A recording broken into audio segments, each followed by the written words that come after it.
Blog Talk Radio.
This has been a production of A Voice for Men.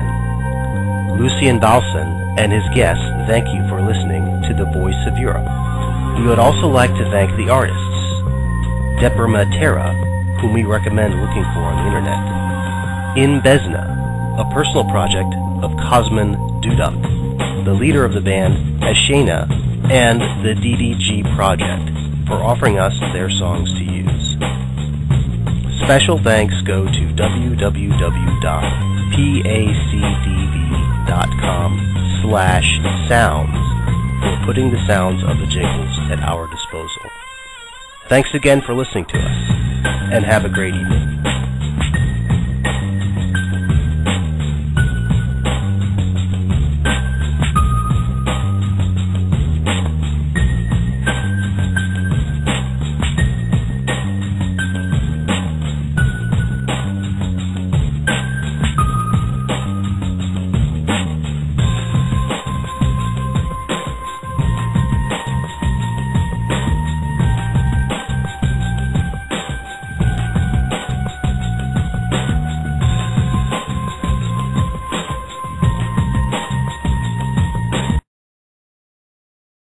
In case you haven't already heard, Earl Silverman is dead.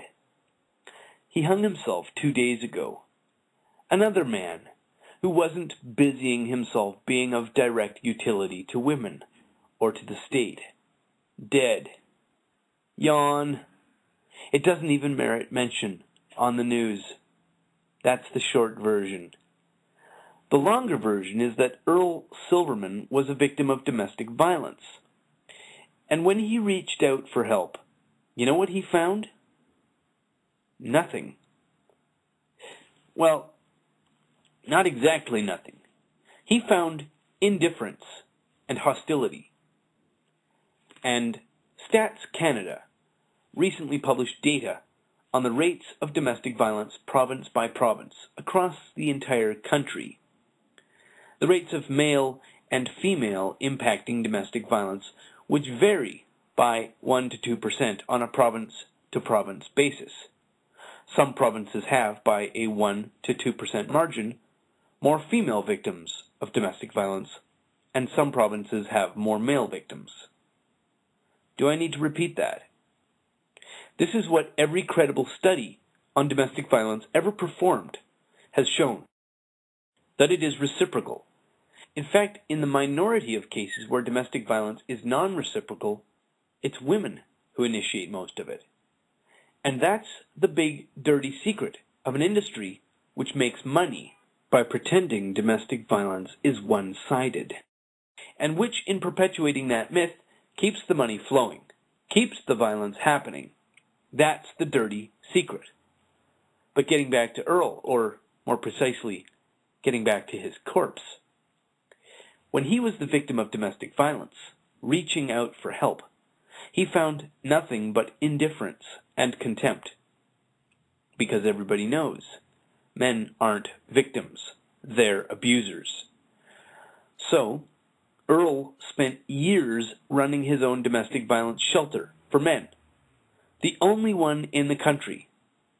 But what he could never do was get any government at any level to help him. Not municipal governments, not provincial governments, and not the Canadian federal government, despite the fact that it was the Canadian federal government publishing, through Stats Canada, the rates of domestic violence showing female-to-male reciprocity across every single province. Earl tried for decades to get official support and was treated with contempt, scorn, and derision. They laughed at him. But he kept providing what shelter and support he could for male victims of domestic abuse. His was the only domestic violence shelter in the country serving male victims. Remember, Earl was also a victim of domestic violence, and when he reached out, he was repeatedly slapped down, mocked, and spat on by this country's anti-violence industries.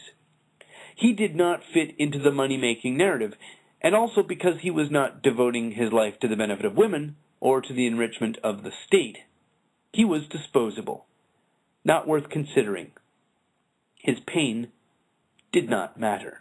And finally, after decades of being spat on by the system and by the self-serving bureaucrats of the shelter industry, Earl could withstand no more, and he hung himself 2 days ago. But what he was doing was not of direct benefit to women, so who cares, right? Fuck him. At the beginning of this month, I went to Toronto to witness for myself the rabid barking dogs of the gender ideological establishment on the campus of the University of Toronto. A pack of semi-literate, bludgeon-carrying goons, lacking even an awareness of who or what they were there to silence and, if possible, threaten with violence. My friend Dan Perrins was there too, and he tried pointing out to one of the opponents of the men's human rights movement that suicide among men occurs at a rate of 4 times that of women. Her response to this? She spontaneously launched into a sarcastic recital of "Cry Me a River." Her point, as nearly as I can determine it, was to broadcast her total, towering contempt for the male suicide victims and for their remaining friends and families. And this response by her has puzzled me ever since I saw it. But I also recently watched a video of a man challenging a courthouse official in New Hampshire, where Thomas James Ball killed himself in an act of self-immolation on the steps of that courthouse in 2011. The questions relating to the culpability of that court, its policies, and its officers in Mr. Ball's burning himself to death in protest of what he rightly saw as a corrupt, indifferent bureaucracy. That court official didn't even acknowledge the man or his questions. That court official demonstrated the total indifference of somebody to whom no accountability is, or ever has been, or ever will be attached. Now, I said I was puzzled by the public self-monstering of the individual nicknamed in Toronto Little Red Frothing Fornication Mouth. When asked about the 4-to-1 rate of male suicide in Canada and the U.S., why would anyone in public with cameras rolling portray themselves as so totally sociopathic, willfully cruel, and devoid of basic human decency? The flat, unaffected indifference of the New Hampshire court official illuminated it for me. Singing "Cry Me a River" in response to the fact that 80% of suicides in Canada are male was a demonstration of power. It was a demonstration of untouchability. It was the message, I can be as sadistic and as evil as I please because I have all the power. It was the message, I don't even have to raise a finger because others will do my violence for me. That was the message. And I hear you loud and clear, Big Red. But you're wrong, and you're getting wronger every day. In fact, it's foundational to what we do here at A Voice for Men to change the present reality to one which includes accountability for evil and sadistic individuals like Little Red Frothing Fornication Mouth. Yes, I said evil. Earl Silverman hung himself. That's the short, simple version for stupid, inattentive children. The longer, more truthful, and more nuanced version is that he was murdered by an establishment including the Canadian government, and particularly including all those who work in the shelter industry. That's an industry intent on perpetuating the conditions contributing to domestic violence, keeping a steady supply of damaged bodies and minds, and denying that half the victims even exist because those victims don't add to the dollar signs on the bottom line. Earl Silverman was killed by the evil indifference of rent-seeking bureaucrats and gender ideologues. But what's one more corpse on anybody's conscience? Earl wasn't even devoting his life to the benefit of women or to the state. So what fucking good was he? Fuck him, right? Let me repeat what I said a few seconds ago. Earl Silverman was murdered by the evil indifference of rent-seeking bureaucrats and gender ideologues. Now, for those evilly indifferent rent-seeking bureaucrats and ideologues, let me add something. We are coming for you. But by all means, go back to sleep for as long as you still can.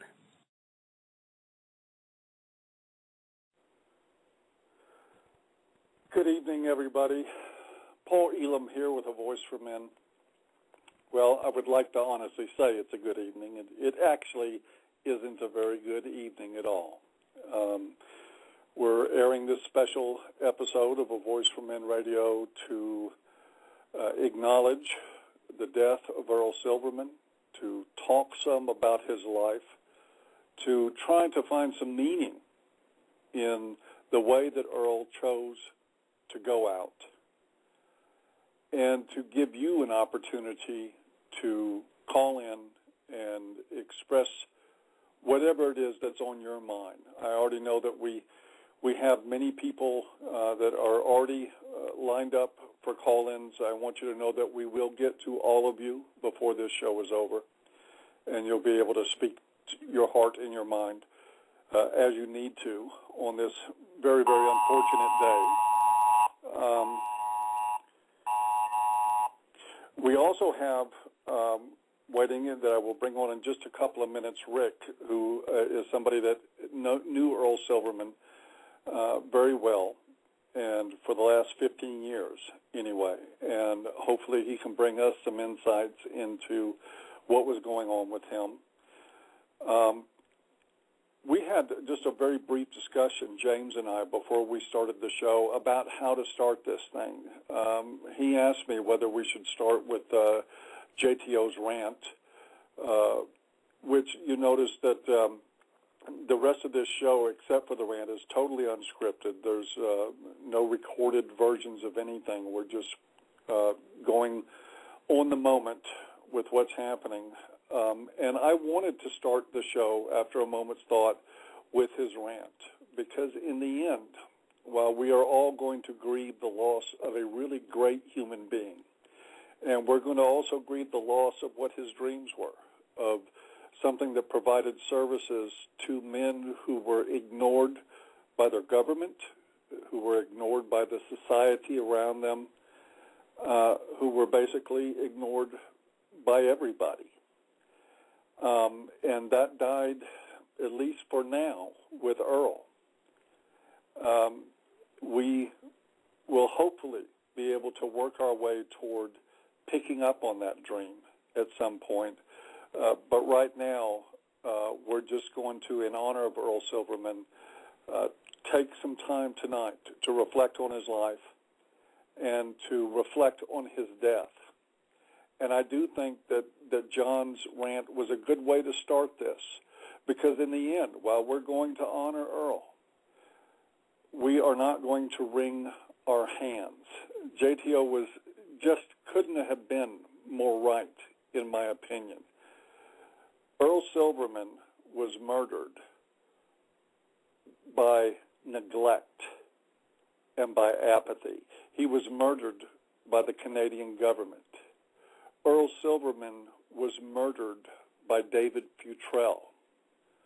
Earl Silverman was murdered by Amanda Marcotte, by the Good Men Project, by the National Organization of Men Against Sexism. He was murdered by the American Men's Studies Association.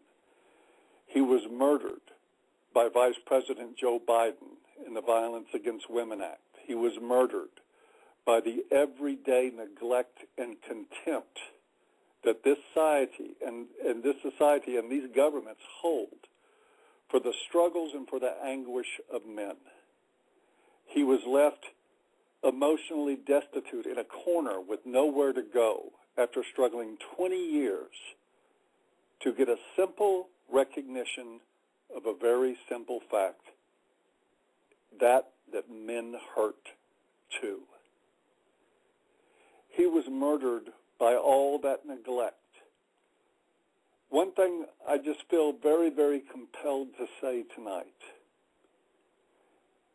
that is that when you think about it, one of the things that MRAs hear all the time is questions about why we're angry. Why are you so angry? Why don't you calm down? Why don't you talk nice? Let me tell you something if you're listening to this for the first time.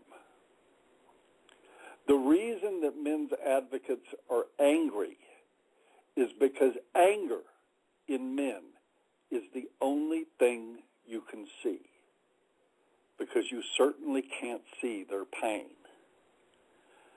A good man is dead today because the world around him could not see his pain, did not want to, and in fact, if they were subjected to his pain, the response was, cry me a river. The response that we have had in trying to talk about these issues, about a 5-to-1 male suicide rate, about the rates of depression, alcoholism, homelessness, falling out of education, falling out of employment, the total destruction of civil rights in family courts, of men across the board, going on in this culture right now, to millions of men, has been cry me a river. It has been humiliating remarks like, I'm sorry I hurt your man feels. You want to know why we're angry? Do you really? You know, I don't think a lot of you do. I don't think a lot of you really want to know how much anger is here. And with all the bullshit that is fed to the public by feminist ideologues and by some members of the mainstream media about the level of animus and the level of, pro-violence, whatever negatives that they want to paint the MRM with. If you look at how we respond to this and how we conduct ourselves, if you look at the way JTO and Danny conducted themselves at the University of Toronto, if you look at all the MHRAs out there who respond to having mud thrown on them with calmness and reason, you have to give them credit for the fact that they are probably the most contained, level-headed, peaceful group of social rebels that has ever existed in human history. And yet even that is ignored. John was also right about something else. We are coming for you. And I think those words are appropriate. Of course, the feminists will spin that into a physical threat, but that's not what it means. It means that we're coming for your jobs. We're coming for your public image. We're coming for your credibility in your own circles. We are going to make feminist be a dirty word, and we're going to do the same thing with traditionalist. The time for ignoring men's pain is over. And I don't mean to say for a moment that because I declare that means it's actually over. We have a long way to go. They will treat Earl Silverman's death much in the way they treated Thomas Ball's death. It'll be, oh, well, too bad, cry me a river. But this stuff is pushing us, people. Before this happened with Earl, we were already seeing momentum. People were starting to pour into places like Toronto. They were showing up at the steps at the London Irish Centre, challenging them and asking them why they were letting a Radfem group who had advocated the murder of boys, who had advocated eugenics, who had advocated violence across the board, who had exclusionary policies that let everybody except what they call women, born women, attend their event. And 2 years in a row, they've been shut down because of that. This stuff is coming to an end. And meanwhile, all you supposedly good feminists out there, you supposedly good, I don't know what you call yourself, traditionalist, chivalrist, whatever, sat there on the sidelines in the midst of something like Radfem with your mouth shut or looking the other way or saying nothing, or even worse, participating in all the hokum about MRAs being a bunch of kooks. Well, we're not a bunch of kooks. And you're going to find out soon enough that we're just getting started. I needed to say a lot of that to get it off my chest, but I don't want this thing right now tonight to be about me. This isn't about me. It is about a cause, and there's a man who was just sacrificed his life in the name of it.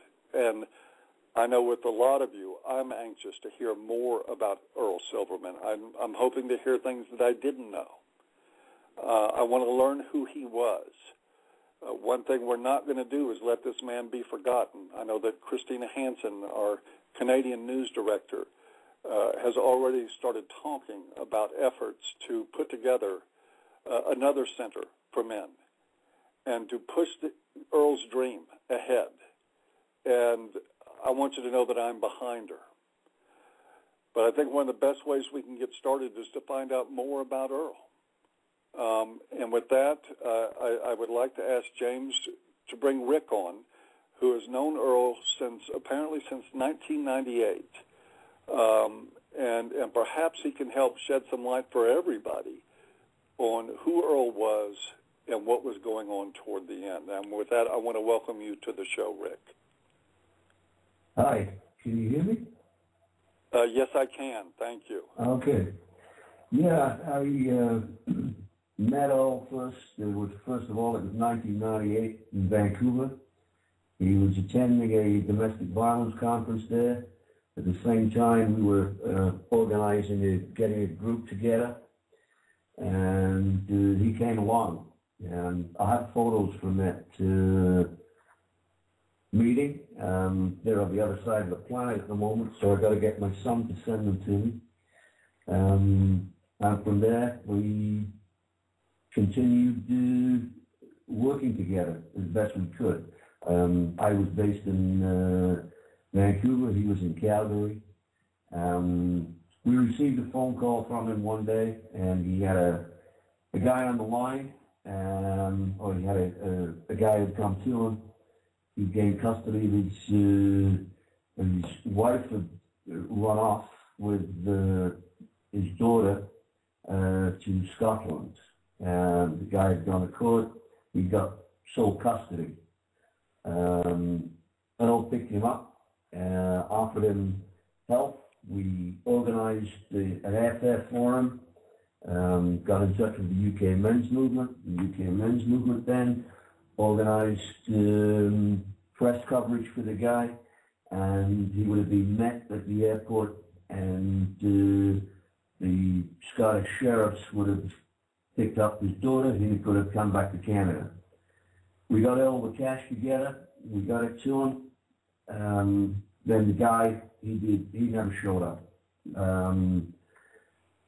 That was Earl. He'd go out of his way to help anybody. He was frustrated, I think, at the end. Let me just say, I'm utterly stunned. I received a phone call tonight at 7 o'clock. I'm in the UK, by the way. And they told me what had happened. I'm looking at my emails. The last time I spoke to him was on the 23rd of March. We spoke for 40 minutes with Skype. That was a hardline call. And then the last email I got from him says, looking at dates and flights, I had a court issue today, and hopefully it's done before I decide to visit. At the end, I think he was thought he had some money coming from his house. I don't know. I didn't pry into the details. And he wanted to, I said, well, hey, man, you want a place? Come over. You can stay at my place, right? So, I don't know. I was absolutely stunned when I heard what had happened.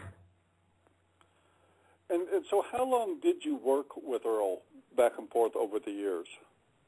Well, since 1998. It was about 1998 we met. So that was an ongoing thing for all those years. Did he ever possibly let off any signs of being that depressed? No. At the how can I say? I got a record of the calls. We had from 7th of the 9th, 2012, right up to the 23rd of March this year.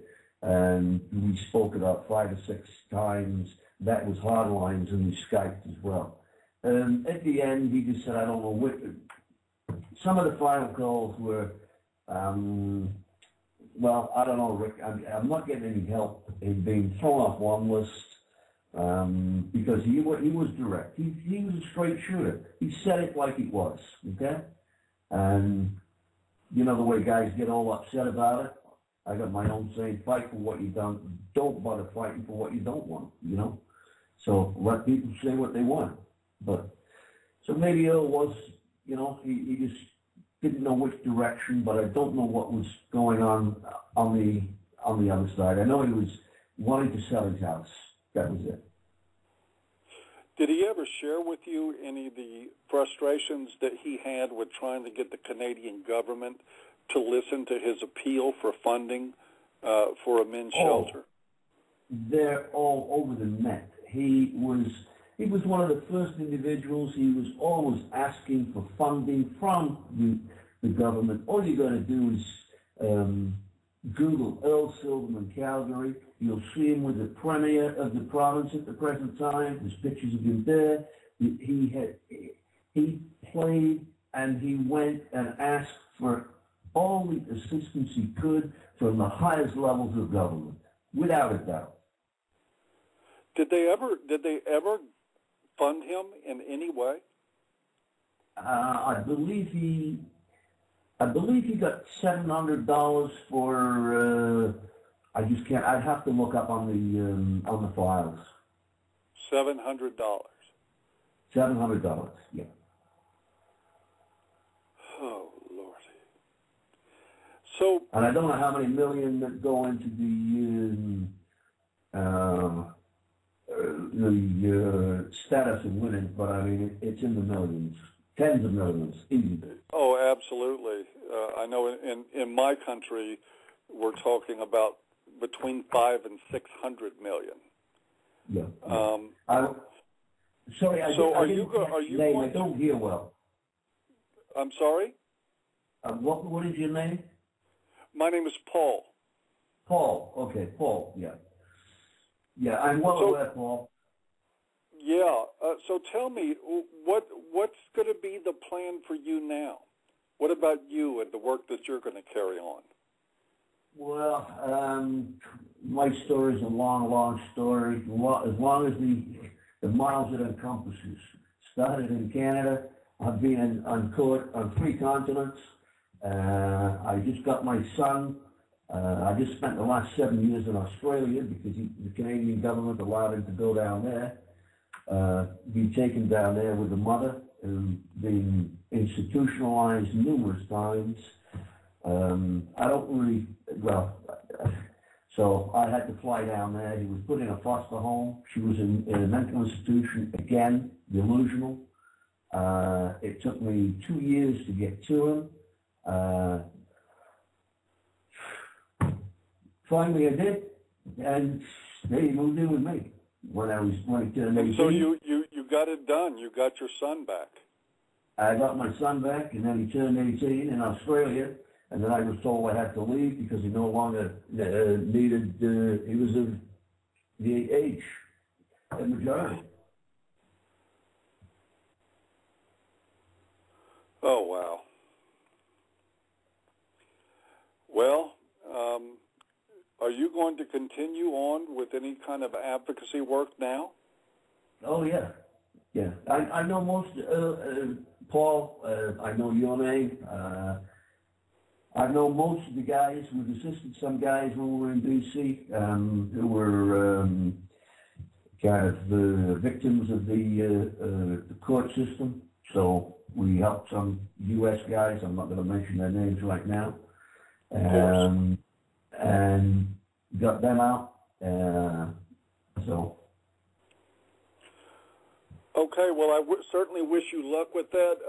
Rick, I want to thank you for taking time to speak with us tonight. We're going to move on. We have a lot of people that want to talk and come on and share their thoughts about Earl and about what's happened. But I do want to say I know this is probably a very rough time with you. Everybody I've talked to that was anywhere near close to Earl has been devastated by this. We just want to send our best wishes to you and to say hang in there and keep fighting the good fight, and we're going to fight to keep Earl's memory alive. You betcha. I'll be right there with you, buddy. Okay? Okay. Thank you, Rick. Take care now. Okay.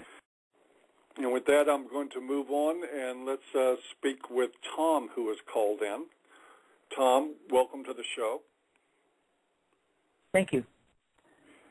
Glad Thank to you very have much. you. Very pleased to have you on the show tonight. And I don't know who you are. Like I said, everything tonight is unscripted, so I would just, I assume you have a good reason for wanting to talk about Earl, and I'll just get out of your way and let you do that.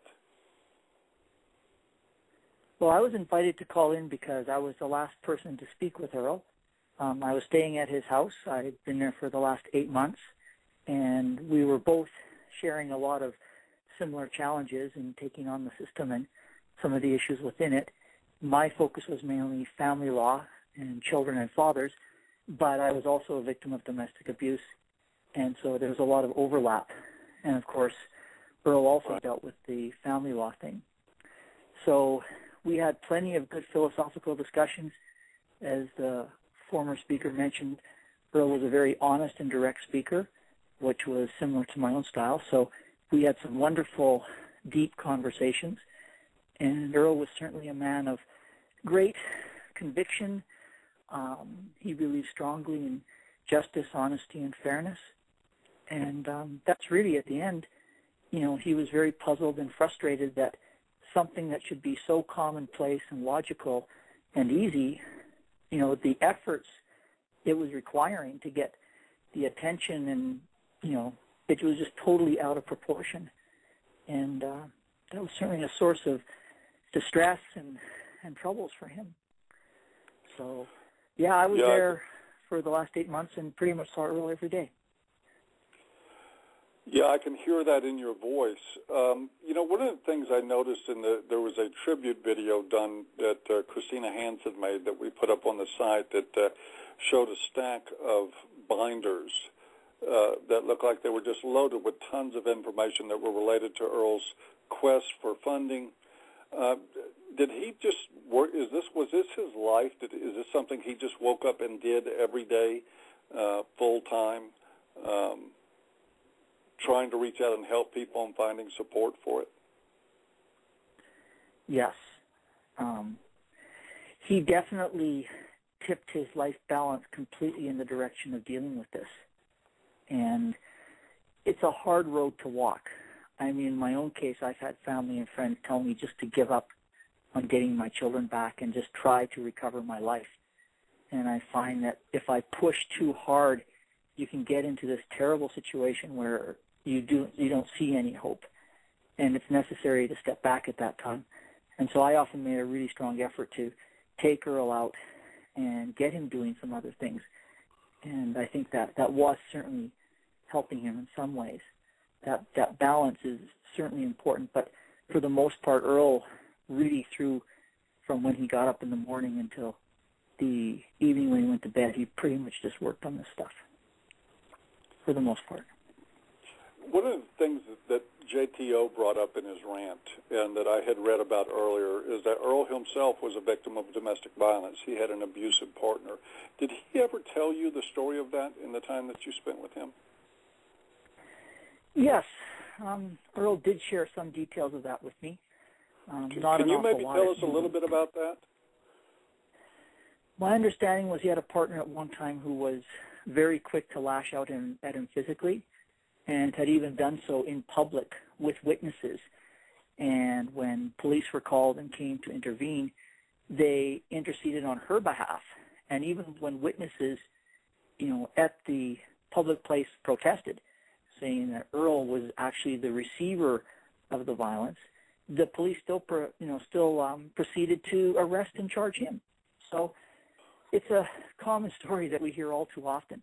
Yeah. And Earl was certainly, a person who felt victimized, first by his ex, and then he felt victimized again by a system that wouldn't listen to him and wouldn't ever act to treat him fairly. And that was very frustrating. Yeah, and I don't want to put you on the spot here, but I just feel compelled to ask because you were with him in the last days and you lived with him. And I can't pretend to know what's in your mind, and I know that you were not able to read Earl's mind. If we could all read minds, we could probably prevent every tragedy in the world, but we can't read minds. We can't know what's really going on with somebody. I understand that there was a suicide note. We have not seen it yet. We are making efforts to get that note. We're going to be petitioning the medical examiner for it and going through whatever channels we can in the Canadian government to get access to that note. But in your opinion, did Earl take his life because he just gave up on the world even caring? Was that it? No, I don't think that was all it. I think that was certainly part of it. But I think for Earl, this was the last final great action he could take to get attention to his situation. I talked with the guy who did read the suicide note, the person who cut Earl down from the garage roof. I saw Earl's body on the garage floor, so I was right there, but I didn't see the note. But I did speak directly with the person who did read it. And my understanding is Earl's closing statements were maybe his death was the way to finally get people to notice what he was talking about. And I did take that message to the MP that Earl had finally found, who was giving a little bit and trying to help. And I took that message to them saying, like, don't let this be in vain, because, there's such frustration in going to the agencies and the government and asking for help and being brushed aside and passed along to another agency so often without any tangible results. Boy. You gave a list of people you felt murdered Earl Silverman, and I want to say that he never talked about most of the groups you mentioned. But I do know that the contributors to his decision to take his life are many, but among them, we have to blame ourselves, because yes. One of Earl's greatest frustrations about men's rights is the fact that a lot of men are suffering, and both me and Earl cannot comprehend why they are not fighting for themselves. We tell Marines, no man left behind, and yet when those same Marines are divorced, they leave their children behind. They don't fight hard. And this was a source of constant discussion and agony for both me and Earl, because it's so necessary in today's society to have that critical mass of voices, speaking in unison for change. And without it, they're simply going to ignore you. They just write you off as a bitter, angry dad, a man who's lost his kids, a guy who can't take a thought from a woman, man up. Until there's 1,000, 10,000 voices, until guys begin shutting down the road to the courthouse and saying, this isn't right. And it's not just the guys. Our women will stand with us because most of society knows this is wrong. But until we make ourselves heard, they're not going to listen to us. And Earl really felt let down by a lot of us. The fact that we're all words and no action. And this is such an odd irony, because as men we get punished so much for, being action oriented and, being aggressive.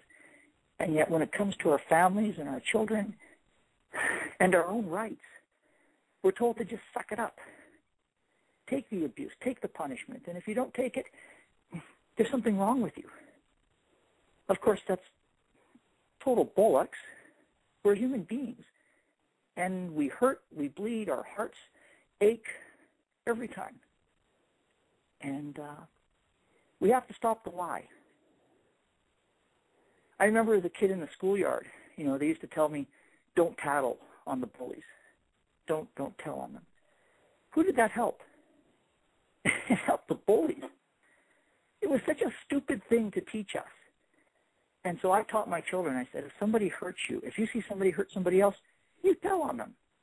Don't let them get away with it. Don't let society tell you that bad things are right to serve the purposes of others. And so, Earl and me wondered, why do guys put up with it? Why do they buy into these lies that somehow it's a manly thing to take this kind of abuse towards you, to take this kind of bullying and not fight back? Because a lot of the reason those of us who do fight, the reason we have to fight so hard is because so many before us haven't fought. They haven't cleared the machine gun nest. Those of us who want to go forward have to keep marching into them. So, Earl, there is a lot of us who have to take blame for Earl's decision, because I don't think he did this just because he ran out of hope. In fact, the day that it happened, and I was the last person to speak to Earl, we did not see this coming. He had bought a mobile phone just a couple of days before. He was planning to go visit friends in Saskatchewan. He was discussing how he was going to use the funds from the sale of the house and go forward from his condo in Calgary and continue on. I was leaving Calgary the next day to return to Edmonton, and I said to Earl, I said, how do you want to say goodbye, Earl? Thinking there might be some hugs or something, but Earl, in his kind of gruff but tender manner, just sort of said, just say goodbye. We'll see each other. So we shook hands and talked about how it'd been a good time, and I'd probably be back in Calgary in September to go back to the university. And I went to bed downstairs, and Earl went to his room, and I didn't get the news till 12:30 the next morning when I was in my office at the university that he had hung himself in the garage. And it was truly a shock. I didn't believe it when I was first told. I headed back to the house immediately, and I met Steve, the man who just purchased the house, and Earl's good friend Ed. And Ed had been the one who'd phoned me, and we, met together and talked, and all of us were, fairly surprised. So I think for Earl, this was possibly a lack of hope, but it may have been the man storming the beach ahead of us trying to clear the way. And this was the only way he knew how to show everybody in the world how strongly he felt about this and how much he loved all of us, to try and get us to finally wake up and do something for God's sake. Thank you very, very much for saying all that, Tom. As we close out later, I hope you're able to listen to some more of the show. I'm not going to add to what you just said right now out of respect. I do have some thoughts I do want to add to it that I'm going to use to close the show out with. But I think there's a lot of wisdom and a lot of importance in what you said, and I want to come back and revisit it at the end of the show before we close out. Certainly. The one parting thing I guess I would say is yesterday a person asked me, he said, gosh, you've told me about Earl's passing and the way it came about, and it's so sad. He says, I don't know what to say. And I think my reply to him was very appropriate. I said, Earl doesn't want us to say so many things anymore. He wants us to do something. He's tired of words. I think he was very tired of words. I'm very tired of words. We need more to happen. We need more tangible things. We need more progress. And that's not going to come about from just talking. Absolutely agreed. Tom, again, thank you so much. Please accept my condolences for your loss, and I wish you the very best in the future in continuing on with whatever it is you do to support men and boys and yourself. Thank you. Yes. Thank yes. you. And that support goes to anybody who's facing injustice and unfairness. And there's a lot of people out there, but mostly nowadays it's men. And my condolences, not just to all of us, because we certainly lost a champion. But yes, we did. He may have gone out. He may have gone out in a blaze of glory. That blaze of glory, though, depends on us. I couldn't agree more. Thank you so much, Tom. And with that, I'll say good night to you, and we're going to move along. I know we got people waiting to speak. Next up, we have Murray, who is also a friend of Earl. Murray, we welcome you to the show. Good evening. Hi, thanks. It's hi, can you hear me? Yes, sir. Just Hi. fine. Yeah, I'm calling from Montreal. I knew Earl from the time I lived in Edmonton now, and I never met him in person, but we worked together a fair bit. I helped helped him write some letters to Allison Redford. And it was pretty horrific, just the complete callous indifference that you would see at every level of the system. It's horrific, and I can totally relate to the way that Earl felt, because I felt that way for 10 years straight. And go ahead. I don't know why I'm here. I don't know why I'm still breathing, but I am.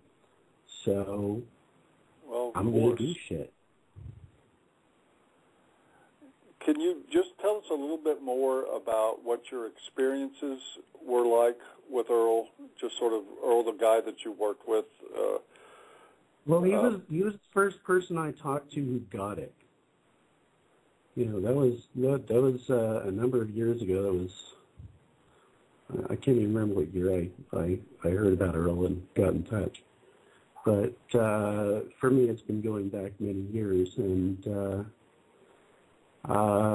you know, in some ways, almost as long as Earl's. So the funny thing is, for the first 16 years of it, I didn't know about part of it. It was a secret from me.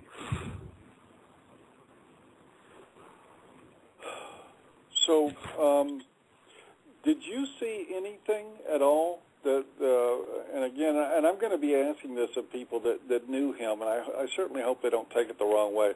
I'm not asking people if they saw any signs in Earl of problems, like to infer that they should have seen signs or anything like that, but we are just trying to understand what happened here.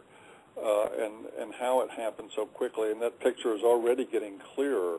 But did he appear to be depressed to you? Not in any immediate way, but it's not an immediate thing. It's a chronic thing. You know, I was going through it continuously for 10 years. I mostly haven't been feeling suicidal lately, and I have a wonderful wife and a son to live for, which Earl didn't have. You know, my wife said to me yesterday that, the difference between me and Earl is that Earl lost the shelter, and that was the last thing he had. And so he fought to the last round, and then he didn't have anything left. But I've got stuff left. I have things to live for. And now I can honor Earl's memory by doing everything I can. Do you have any ideas what it is that you want to do? Well, I'm working with Christina in Men's Rights Montreal. I'm the co-host. And I've also been invited to submit to Not All Dads Are Deadbeats and to Walk a Mile in His Shoes. I've been making YouTube videos, which seem to be getting a pretty good response. I've been wanting to write about this stuff for years, but I just was unable to even contemplate beginning the process of putting this stuff down in a way that I could talk to the entire world about it. Because in January I was assessed with complex post-traumatic stress disorder. And so I know things. I understand things like trigger warnings. We'll put it that way. And so when you live chronically in a state like this, National Geographic, Scientific American wrote an article in April 2012 called "This Is Your Brain on Meltdown," which talks about the effects of stress hormones, dopamine and norepinephrine, on the prefrontal cortex. In very high levels, they can actually block the activity of the prefrontal cortex. And it just basically leaves the amygdala in control. And this is understandable in an evolutionary perspective for dealing with crisis situations. But in the modern world, it can do very strange and terrifying things. So we have to understand how our brains react to chronic stress. It's a cancer of the mind. Well, I tell you you what, I think it's really good that you've gotten hooked up with Christina Hansen to do some of this work. I tell you, there's a real activist right there.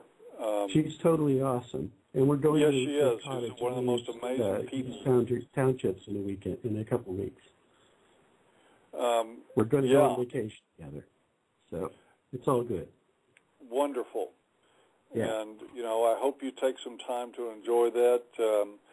I'm going to go ahead and move on. I want to thank you for your call. We have a lot of people calling in.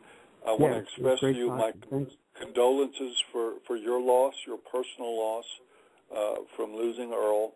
And I also wanted to quickly put out a word to Eric Duckman, because I heard he lost another friend to suicide. I think the day before Earl, and I can't imagine what he's going through with that, with yet another friend on top of that. Eric, if you're out there, call I the show. feel for you, Eric. Yeah, and you hear that, buddy? If you're out there, give us a call, Eric.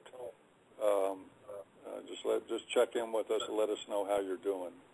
Right on. Again, my condolences for your loss. Wish you the best of luck working with Christina there on making some really good things happen, and I believe that it will happen. Thank you very much. There's no doubt in my mind.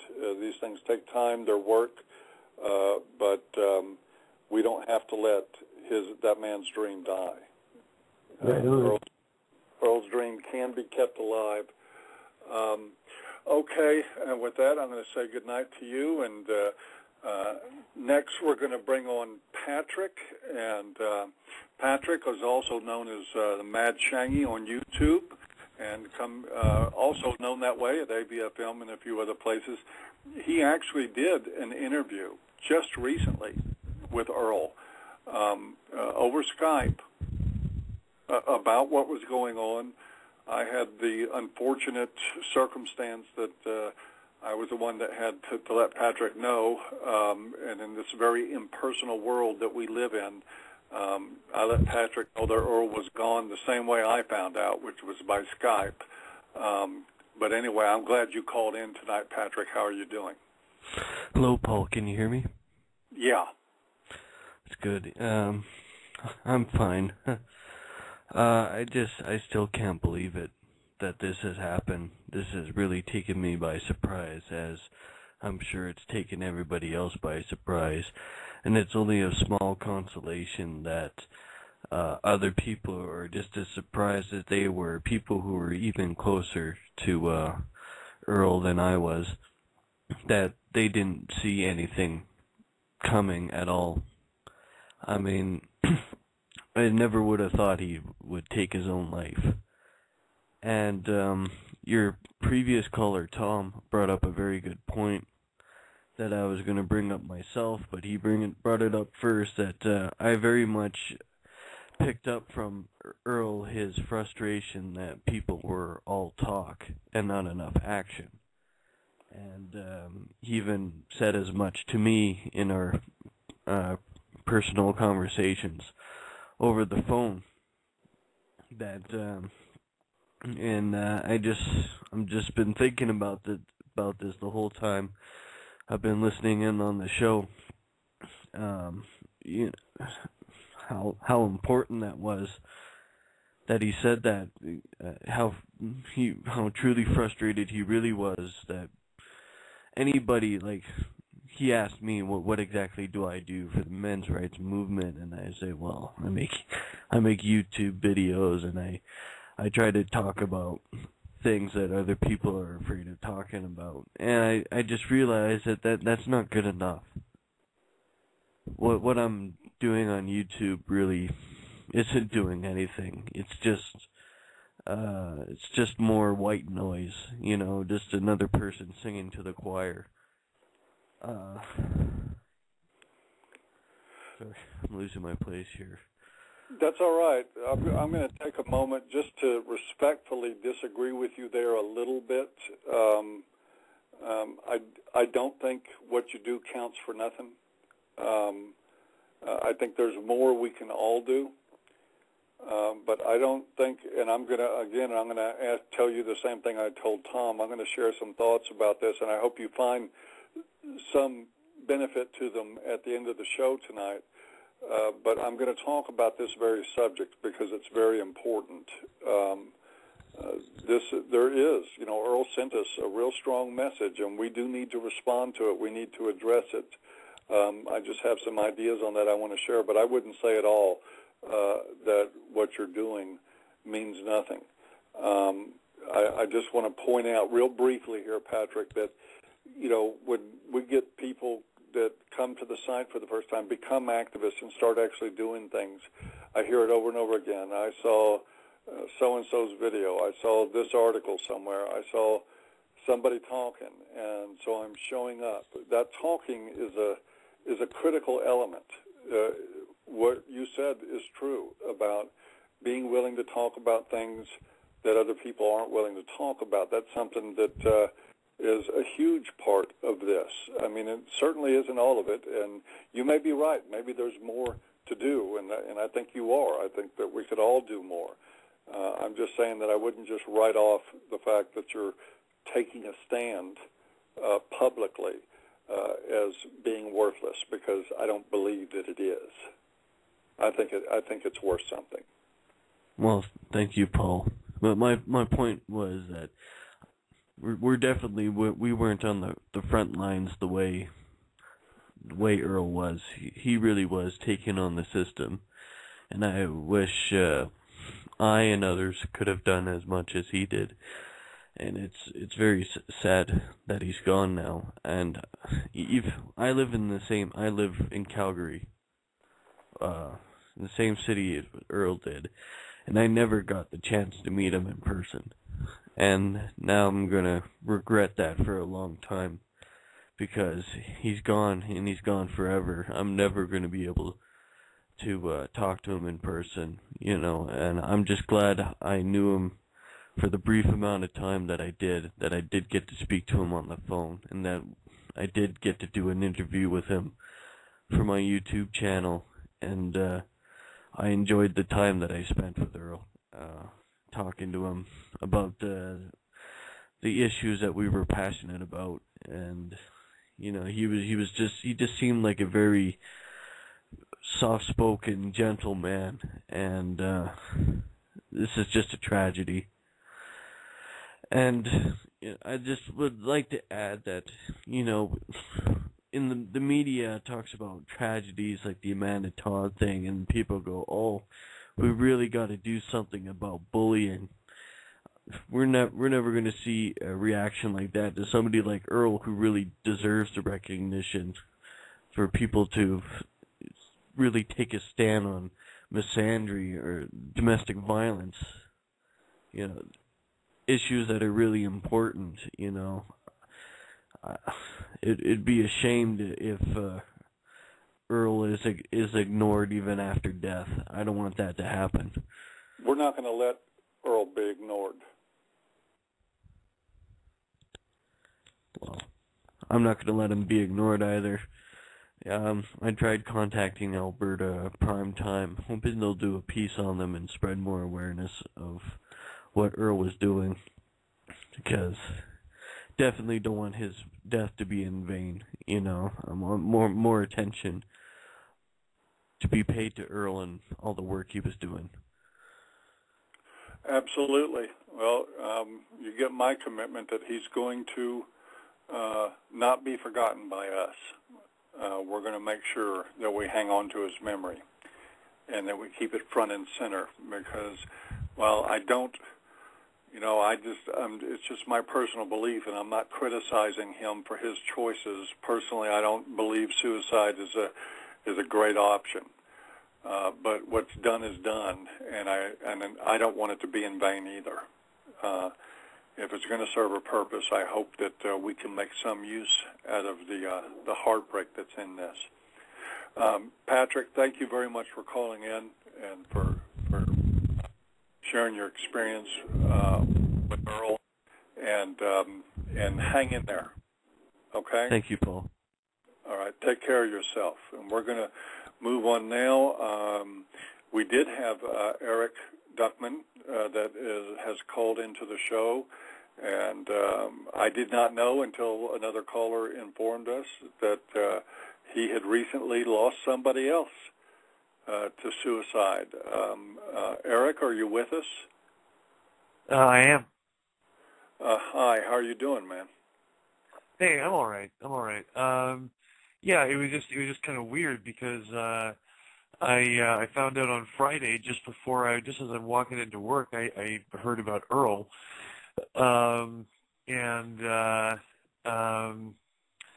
the day before that, I found out about my other friend from high school who had taken his own life. So that was just kind of it was bizarre, just one after the other. No,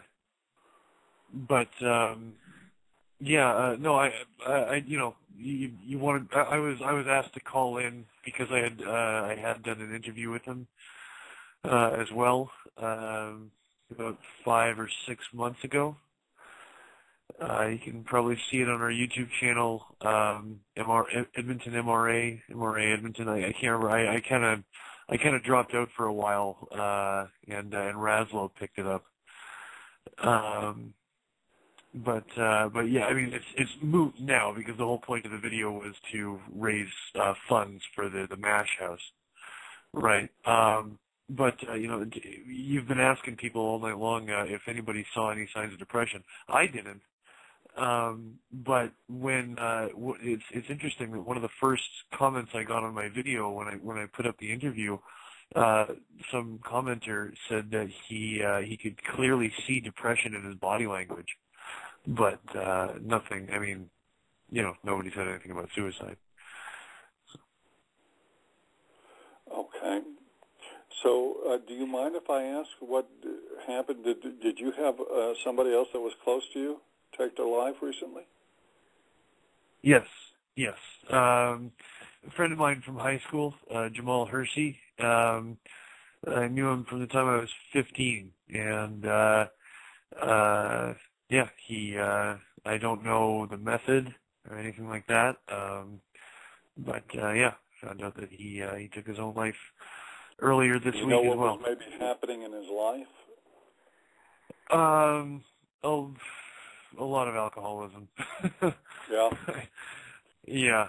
He never admitted to being depressed. He always he would close that off. Okay. Well, so are you back? I am back. Good. And and one of the things I wanted to say is I wanted to voice one of the comments that I wanted to sort of reiterate one of the comments that was made by Raslo in the chat room and by Tom, who called in earlier, about actually getting something done. Doing actual street activism, it was something I was talking about for a long time, is getting in touch with the people in your city, making connections with them. That's absolutely paramount. We can't be doing this from behind keyboards anymore. But I'll let you get on to your other callers there. Okay. Well, I'm really glad you called in, and glad you're back, Eric. Okay. Thanks. Bye. Okay. Take care now. Okay. We're going to move on now. I believe we have Glenn next. Glenn, are you with us? Hello, Glenn. Yes, I am. How you doing? Good evening. Good evening. How are you doing this evening? Well, it's just another travesty within the corrupt system that both sides of the borders live on. It never ceases to amaze me, the travesty and heartbreak and sorrow that continues on in every day. When I first got involved in this movement, I thought I was singled out. But my God, there's hundreds and thousands of us out there that our lives are being destroyed daily. And I got to tell you, Earl sent a message, as Ball did, as so many of our servicemen coming back commit suicide under the same scenario with custody and kids and everything else. And it is a travesty. I mean, it has got, at some point in time, turn around. I don't know, who we need to wake up, slap upside the head, do what we need to do, but this movement is going way too slow and no publicity about it. And I could feel his frustration. I never met the man. I knew of him, but another life taken needlessly through the corrupt system and the funding, and they wear you down. And that was his answer, his last statement. Unfortunate. And I'm going to pray for his family and friends, and I hope to God he's in a better place. And I think I'll just sit back and listen to the rest of the folks tonight. It's inspiring to listen to his friends and people that knew him. So thank you so much. Thank you so much for your call. And he brought up one really very, very good point, and I don't want to lose sight of this at all. As important is, in our minds anyway, as people like Thomas Ball was and Earl Silverman, we have to remember, these are not by any stretch of the imagination the only suicides related to the apathy in our culture toward men and boys. I read somewhere not too terribly long ago that while the suicide rate for men is normally between 4 and 5 times what it is for women, the differential in suicide during the course of a divorce or breakup of a significant relationship between men and women is 10 to 1. 10 to 1. For every one woman that kills herself during the course of a breakup or a divorce, 10 men do. If anybody wants to believe that has nothing to do with the usurpation of their rights, with the undermining of their freedom, their relationships with their children, their finances, their homes, their job security, everything that happens, even their freedom is robbed of them in a divorce, and they're pushed off in a corner and told they better fucking act like an ATM machine for the state and for the ex. If people don't think that has something to do with the jump in how men take their lives, they're absolutely crazy. And that's just one slice of it. That's one little piece, honestly, when you look at the many reasons that men kill themselves. Some men kill themselves because they lose their jobs and they're ashamed of not being able to take care of their families.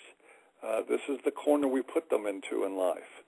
And I'm going to talk more about it at the end, but with all respect to Earl, I want to remind everybody we're talking about tens of thousands and more than that going on around us all the time. With that, I would like to move on now. We have Attila waiting in line, who I have talked to before, and I'm glad to see his name in the call list. Attila, welcome to the show.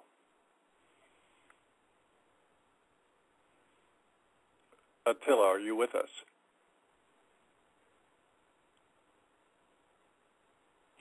Hello, can you hear me now? Yes, now I can hear you. Yes, sorry about that. That's all right. Again, as I just said, you didn't hear me. I wish we were speaking under different circumstances. I want to firstly express my very deepest condolences to all of Earl's friends and his family. He will be sorely missed. I have a number of things that I want to talk about, and I'll try to go through it as quickly as I can, but it is very relevant and very important. I would imagine probably nobody or not many might know that I recently spoke with Earl. We actually spoke for about an hour and 40 minutes. I remember that figure because he said that usually I talk to guys and within 20 minutes I just want to hang up, but we were extremely productive in our conversation.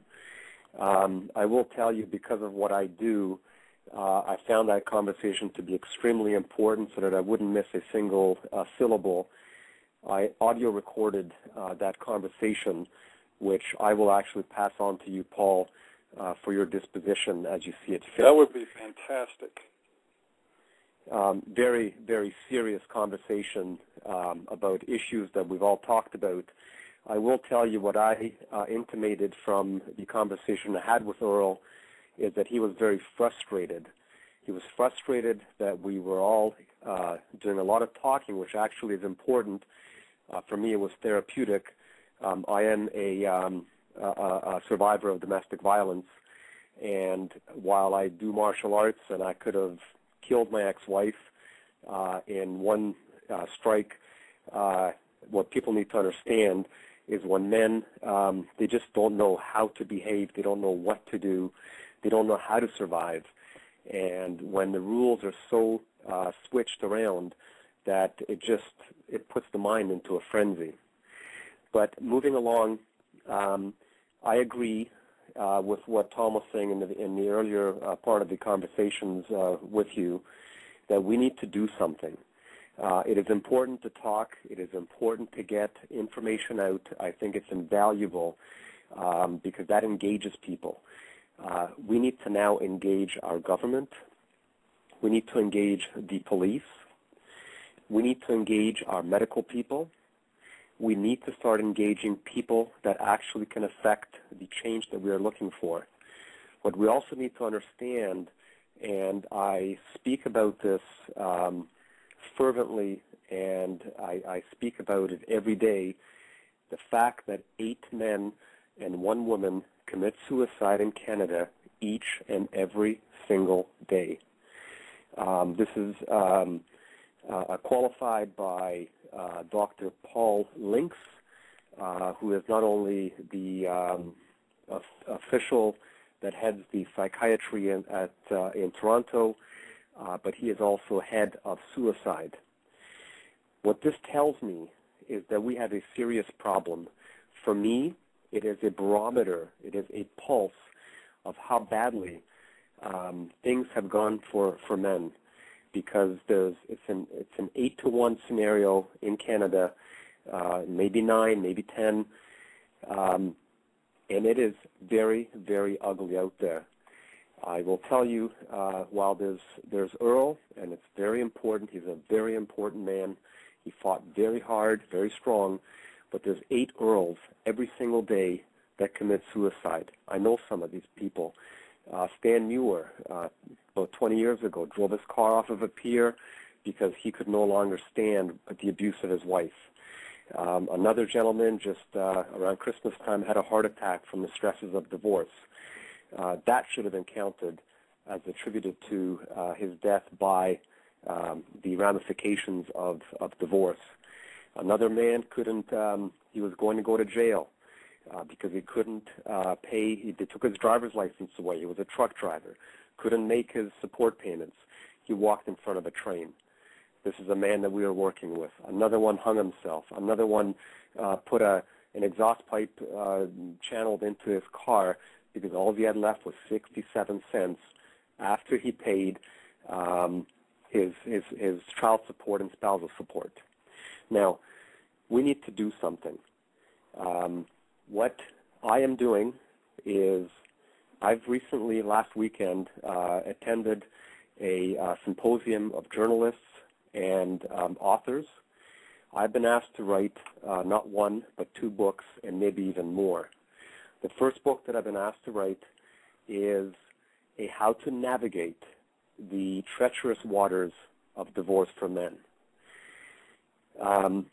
This is the sort of thing that I can do rather than writing all kinds of elaborate comments on blogs.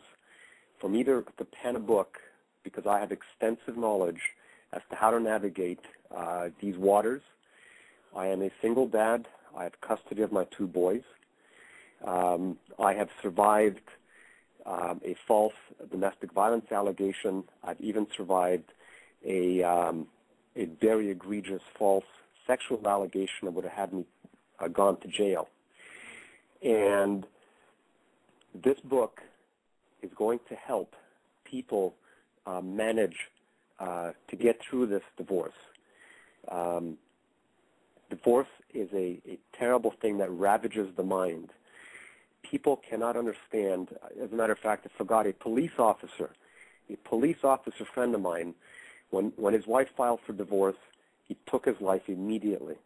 And I'm not saying that suicide is a good thing. It isn't. But some of these men, like that police officer, tough guy, he knew that he stood 0 to no chance in surviving here. I will tell you that we have serious problems. Women are funded to the teeth. I just recently brought to light $750,000 provided for women to microfunding to start businesses, not a dime for men. Millions upon millions of dollars for women's shelters, women's issues. We've got ministers specifically helping women, nothing for men. This is entirely wrong.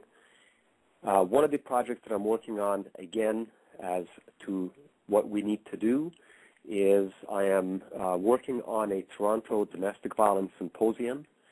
I have decided that in the name of all the men that have taken their lives, and to be fair, I will include the in comparison, very small amount of women that take their lives as well, because there are women that are also abused by the system. I will I will dedicate this symposium in the name of Earl Silverman to make sure that we never, ever, ever forget this man. And while he has set his torch down, he has set it down before our feet. We, all of us collectively, need to pick up the torch that Earl had been carrying and make sure that it shines bright above us, because this canopy that has been drawn over men, effectively destroying not just men, but I like to say it destroys families. It destroys children. I don't want to get off on a tangent here, but I will quickly mention how early this destruction begins. Today, I had to take my child down to a police station to have him fingerprinted and a mugshot taken. Why?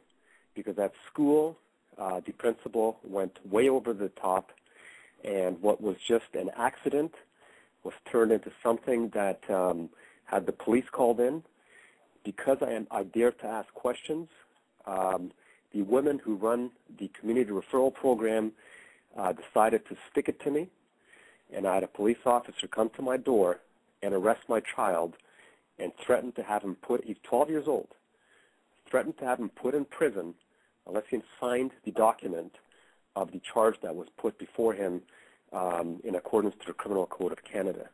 Now, if that child wasn't in my care, the anger that would have come out, I'm not even so sure.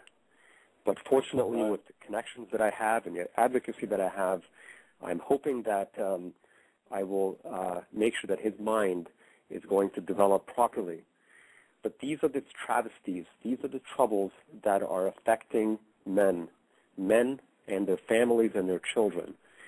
And I cannot stress enough that there is a lot that we need to do. And lastly, Paul, one of the frustrations that I have when I write about what drives men to suicide, personally, I've done a lot of research, I've read about it, and every time that I go down this path, somehow the word feminism comes into the mix.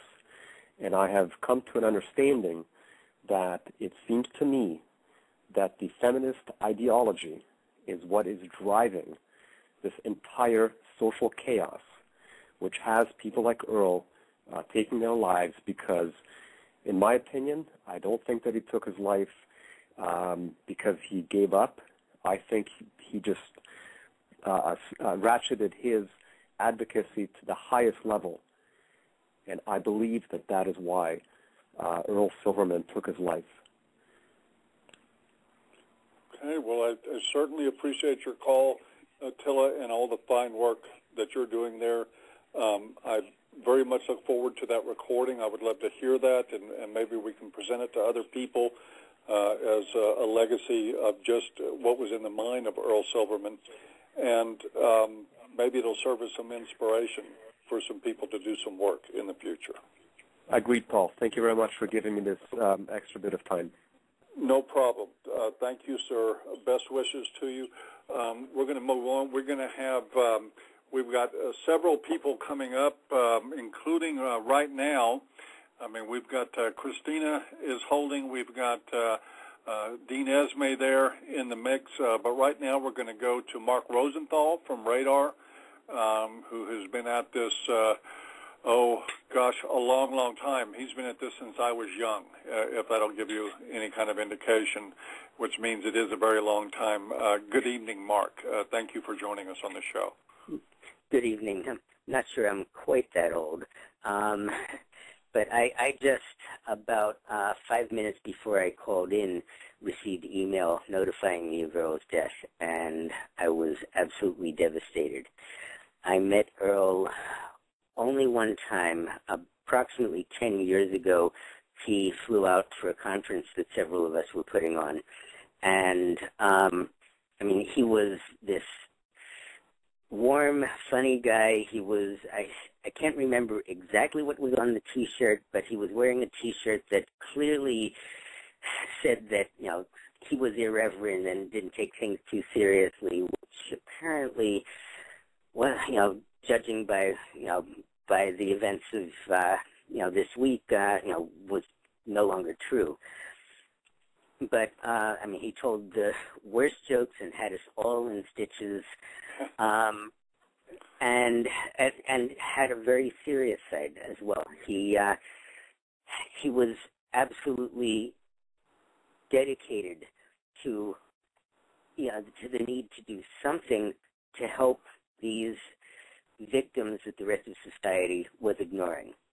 And I personally couldn't understand how a single person could do something like that, but he did this, out of his own pocket, devoted virtually all of his time and effort, and I know he helped many, many people.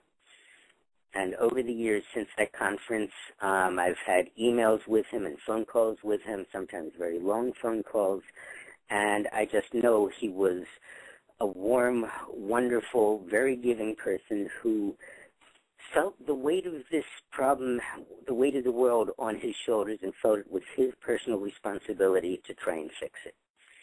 And I think he may have taken on, too much of that responsibility. I know there's a phrase to describe the kind of person Earl was, and that's he was a real mensch. There's no higher compliment. And I know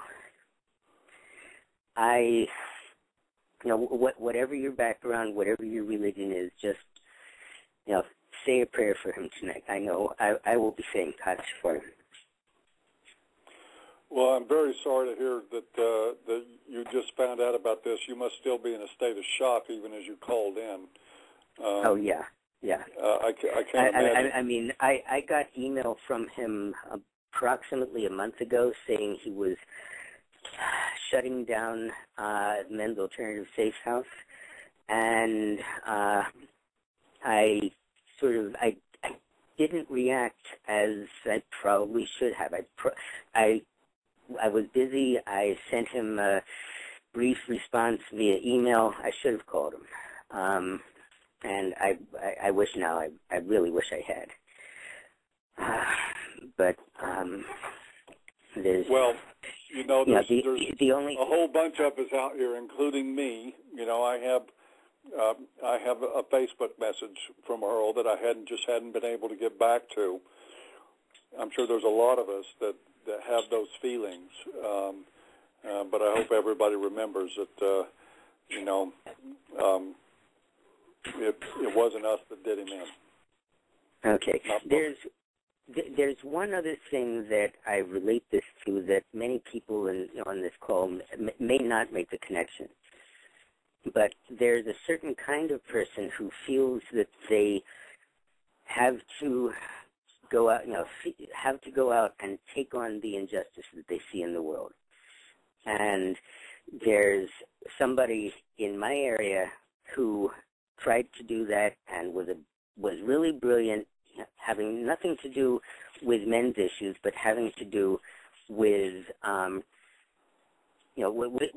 with a very different issue, having to do with corporations seizing control of documents that are supposed to be public domain and selling them back to us.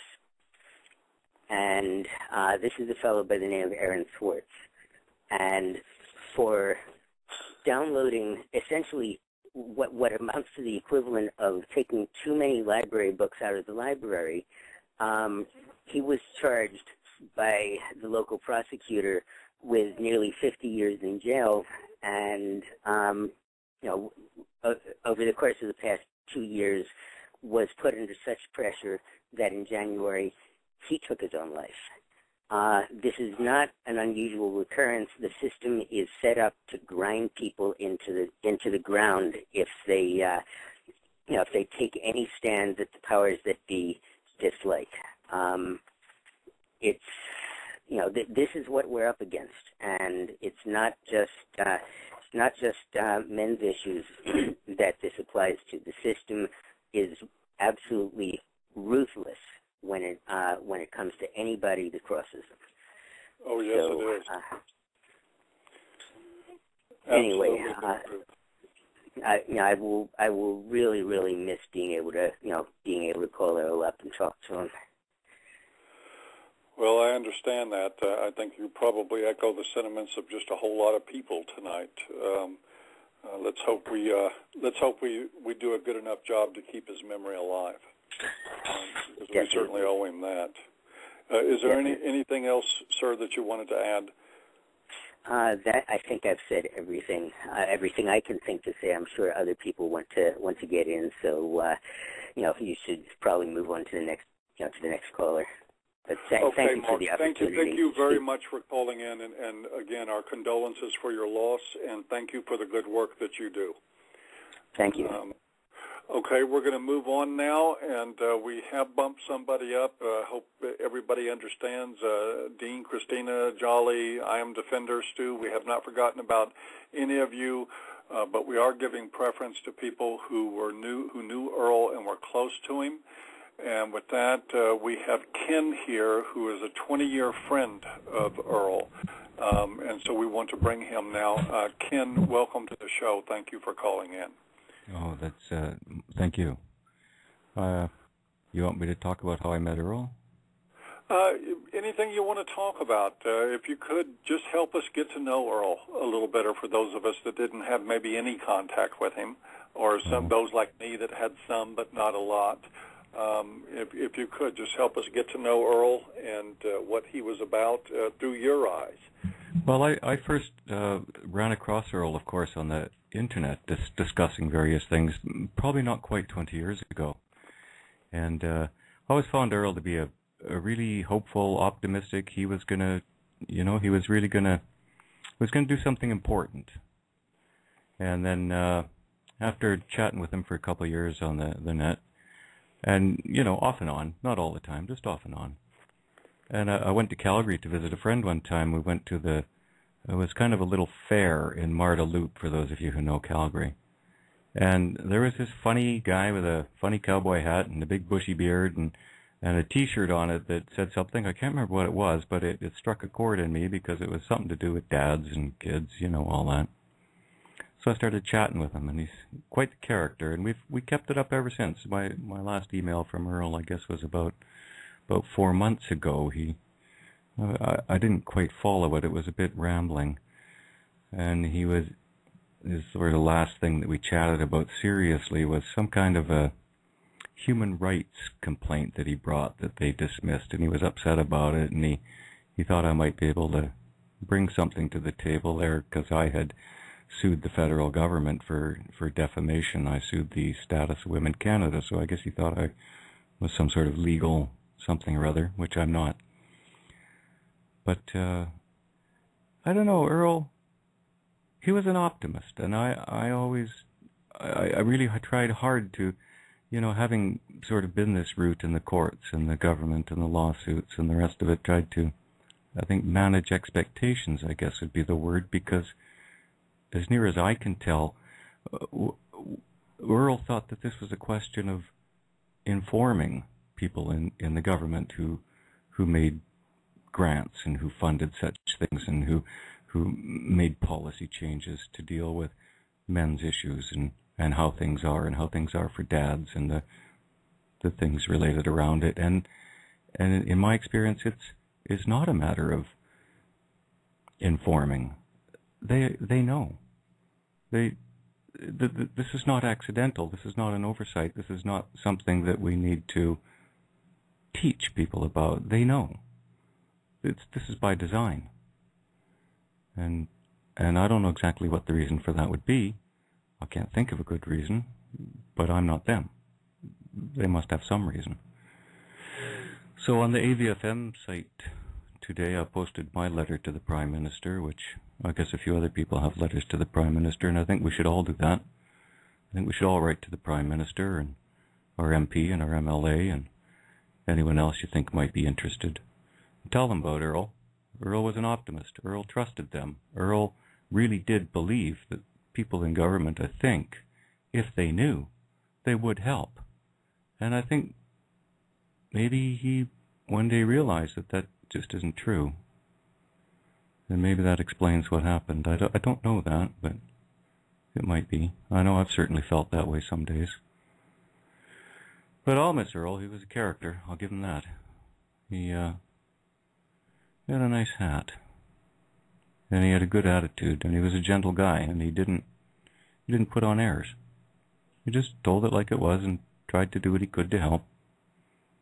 And I didn't realize things had gotten that bad. I hadn't heard from him in about 4 months. And that's not good. It's not good at all. That's about all I got to say, actually.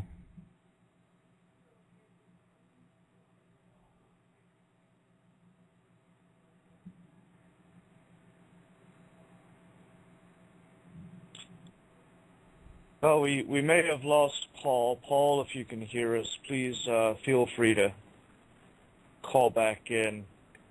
Ken, I want to thank you for coming on the show. It's good to get to know a little bit more about him.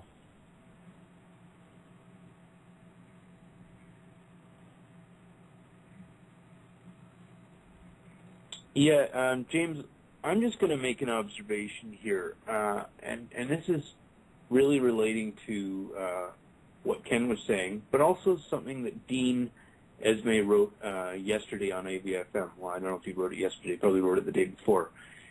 And this was a comment where he said he was torn between weeping at the death of Earl Silverman and screaming with rage. These two extreme reactions, the anger at the death of somebody who was really a remarkable human being, and the grief at his death. And as much as I sympathize with both of those emotional reactions, that is not the way Earl Silverman's death has impacted me. What I think the impact is for me, and possibly for many other people, is each time the establishment, this seemingly monolithic establishment that is completely dismissive, that is completely indifferent to the pain of basically half the human race, each time there is a public demonstration of that total indifference, what it does is it chips a little piece of me away that was sympathetic to their humanity, sympathetic to their cause, that was understanding of the possible emotional, psychological reasons for what from our side of this argument appears to be a position of great evil. And each time there is a demonstration of that indifference, it chips a little bit of my understanding away. That is, not my comprehension, but my compassion. And what's left is a will to tear down.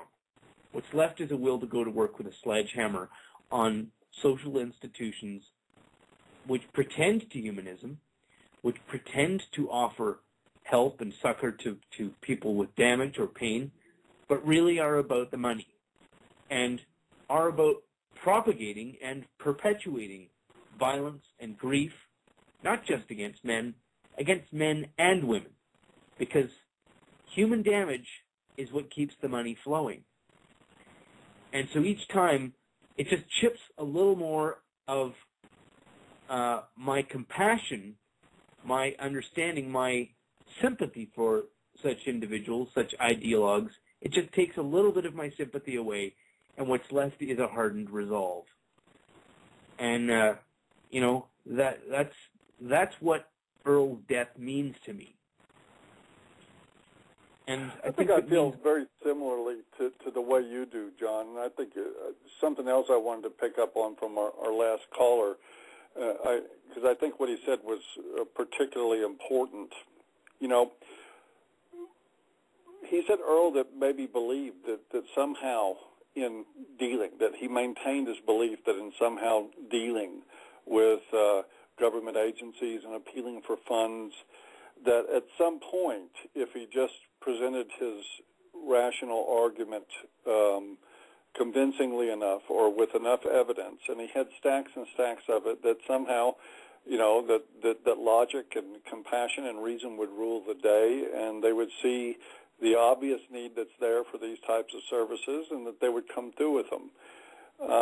And I think it's very important to remember that is the fundamental problem in a nutshell, the belief that they are going to do that for any reason, that the belief that these agencies are concerned with ameliorating problems rather than sustaining themselves and raising money, and remembering that a battered woman in the corner of a dark room crying is much more compelling way to raise money. There's no sympathy for men in the culture. I think what perhaps, and this gentleman even said that he believed that the realization that was not there in anybody that Earl was dealing with, that may have been what led to his ultimate decision. And that seems, you know, I have no idea, but this is somebody speaking that knew him for 20 years. And so it certainly seems plausible to me. I really think it behooves us to understand that if we believe for a moment that we're going to appeal to a government agency based on actual need and don't consider the lack of political gravitas that the position of defending men and boys has, we're going to end up in that despondent situation because they simply don't care. There's no way to market battered men. There's no way to appeal to the masses. Nobody gives a damn. Nobody gives a damn across the board. We even had issues within the men's rights community of people giving a damn about what Earl was doing or trying to help him.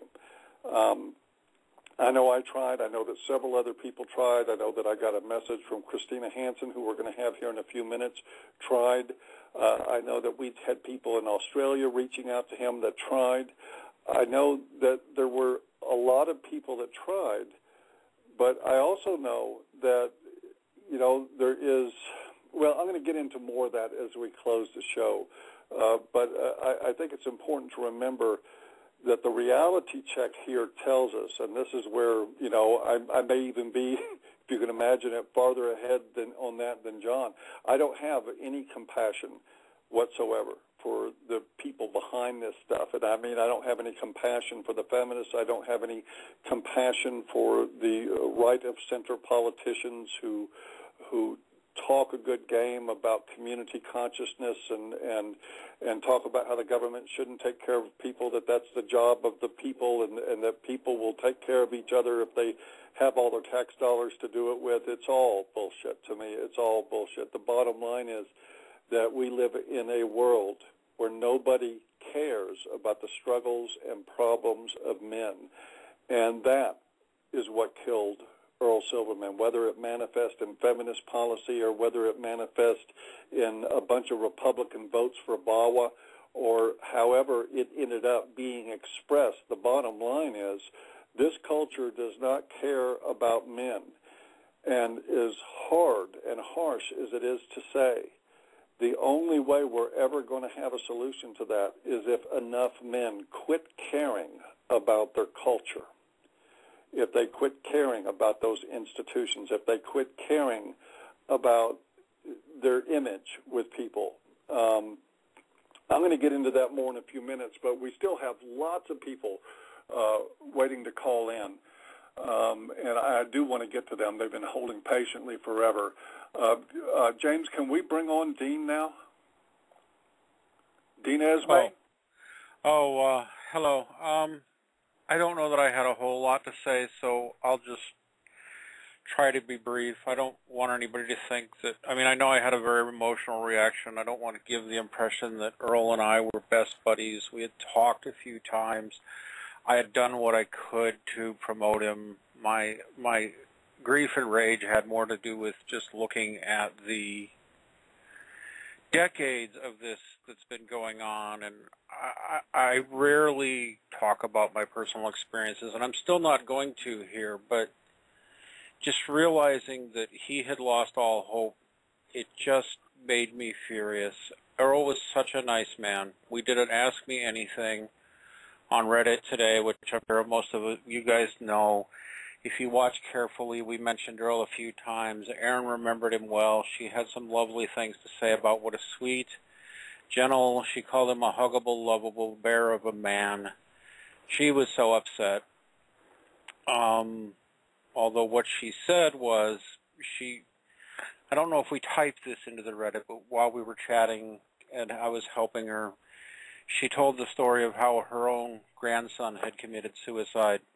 Isn't it funny how we hear so often when you start asking about suicide, it's mostly men's names who come up.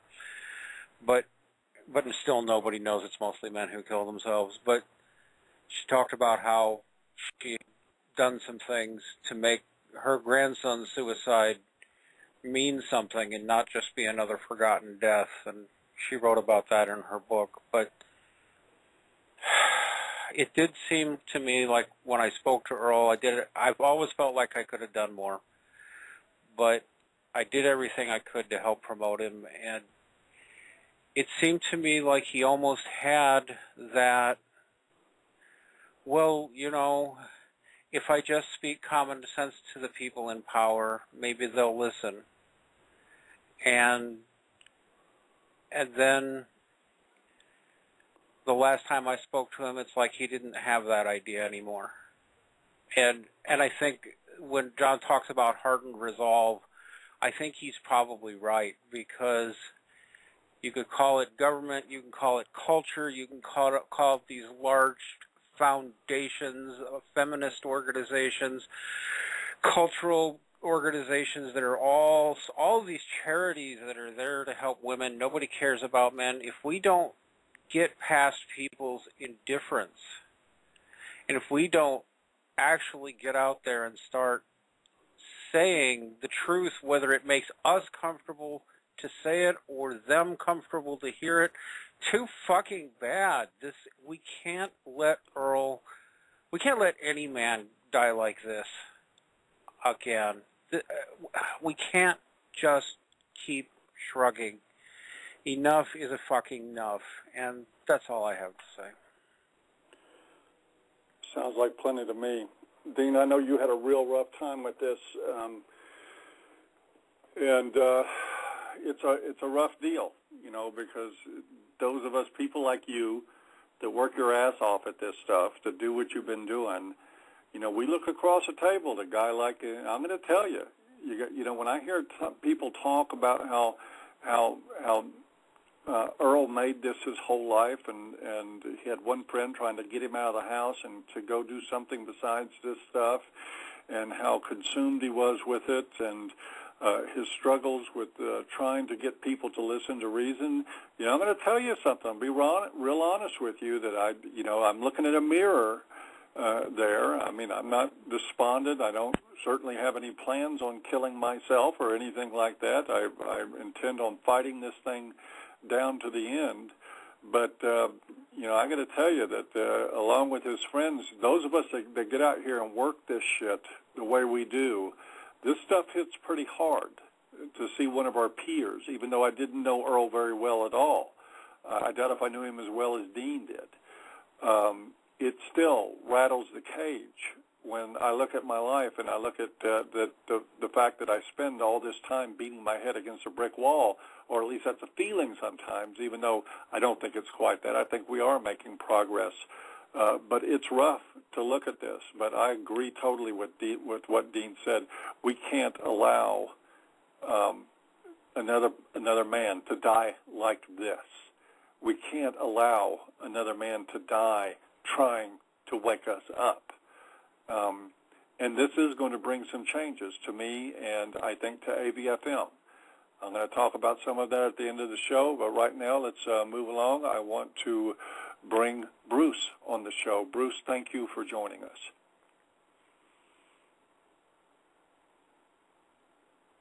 Hello, Bruce. It looks like we may have lost Bruce, Paul. Okay, thank you. Can we move on and speak with Jolly then? I want to say hello, Jolly, and welcome to the show. Hello. Can you hear me? Yes. I don't really want to take too much time. I'd like to leave the air for people that were close to Earl, but I guess I just wanted to call in and give my condolences to everyone who's really close to him. It was a suicide that brought me to the men's rights movement as well. So this is bringing up some things. I bet it is. I guess I just wanted to say that I first heard about Earl a few months ago when the NCFM sent out something to the mailing list about him, and I went on and I shared it on Reddit and I talked to some friends about it, and I didn't donate anything. And I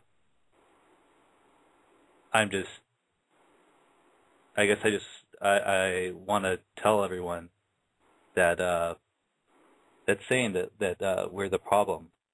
I guess I just want to tell them that I know I'm part of the problem, and I want to apologize to them for the loss of their friend and for not stepping up.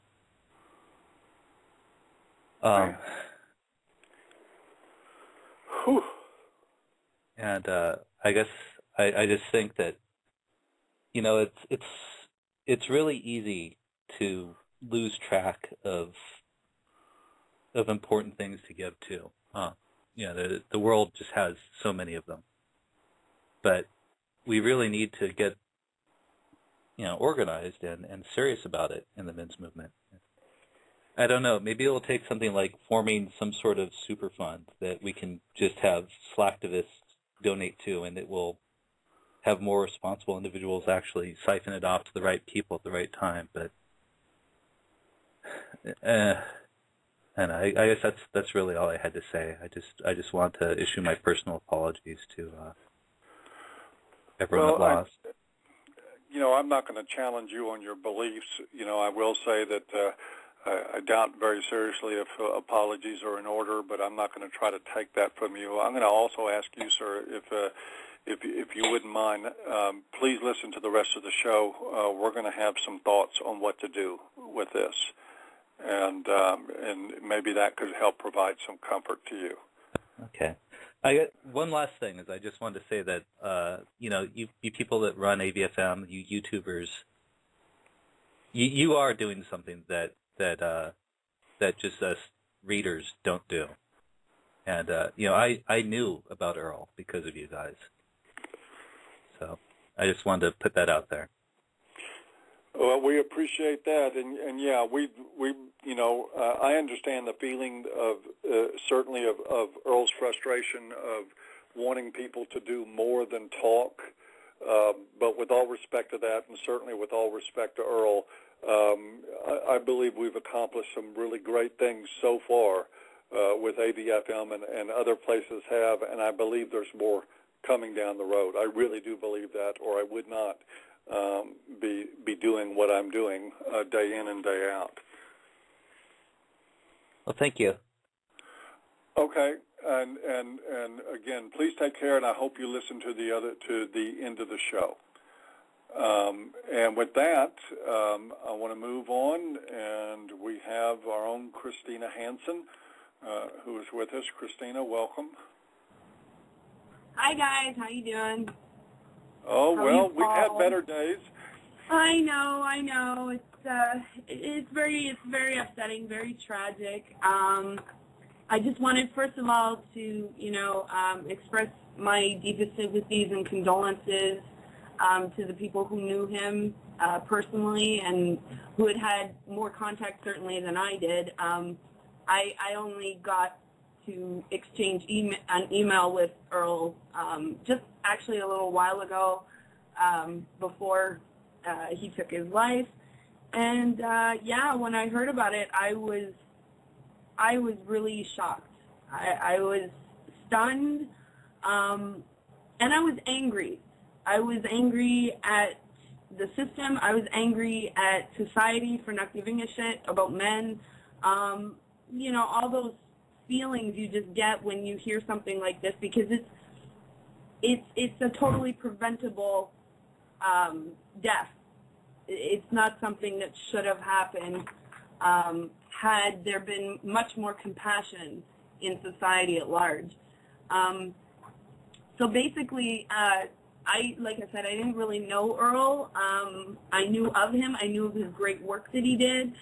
But I would like to mention that you brought up a good point, Paul, about sort of burning out and needing to realize, when enough is enough. There's an article I wrote a while ago. I'll put the link in the chat. It was called Activist Burnout, Signs and Symptoms and What to Do About It. I think that's a must for anyone who's very active within the movement.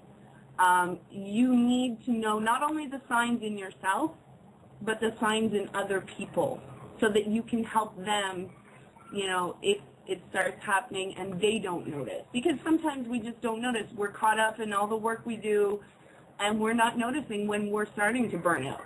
And it might help if people could, point it out to us so that we avoid more situations such as Earl's.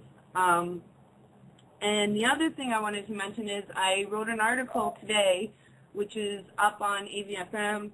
It's called "It's Time to Fuck Their Shit Up in Canada." And I'd like to encourage everyone who's from Canada to go and read that article. There is a letter to the members of Parliament and to Stephen Harper that can be copied and sent to all the pertinent people in the government to try and petition that something be done in the name of Earl Silverman so that men's programs, men's shelters can receive the funding that it needs, that it so desperately needs. And, I want to encourage everybody to go read that article, even if you're not from Canada. And I'll tell you why.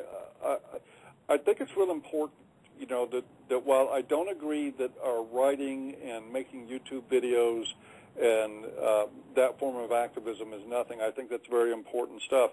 I also want you to get a look at real activism going on. Christina Hansen is a great example of an activist who has been focused on doing ever since we went across her. And this is important stuff. If you're Canadian and you're listening to this and you can't take time after listening to these stories to go write a letter on behalf of Earl, please disconnect from this show and go listen to something else. This is where the real deal is, and there is activism to be done. This is not just writing articles. There are opportunities, and Christina has provided you with it. I'm very sorry, folks.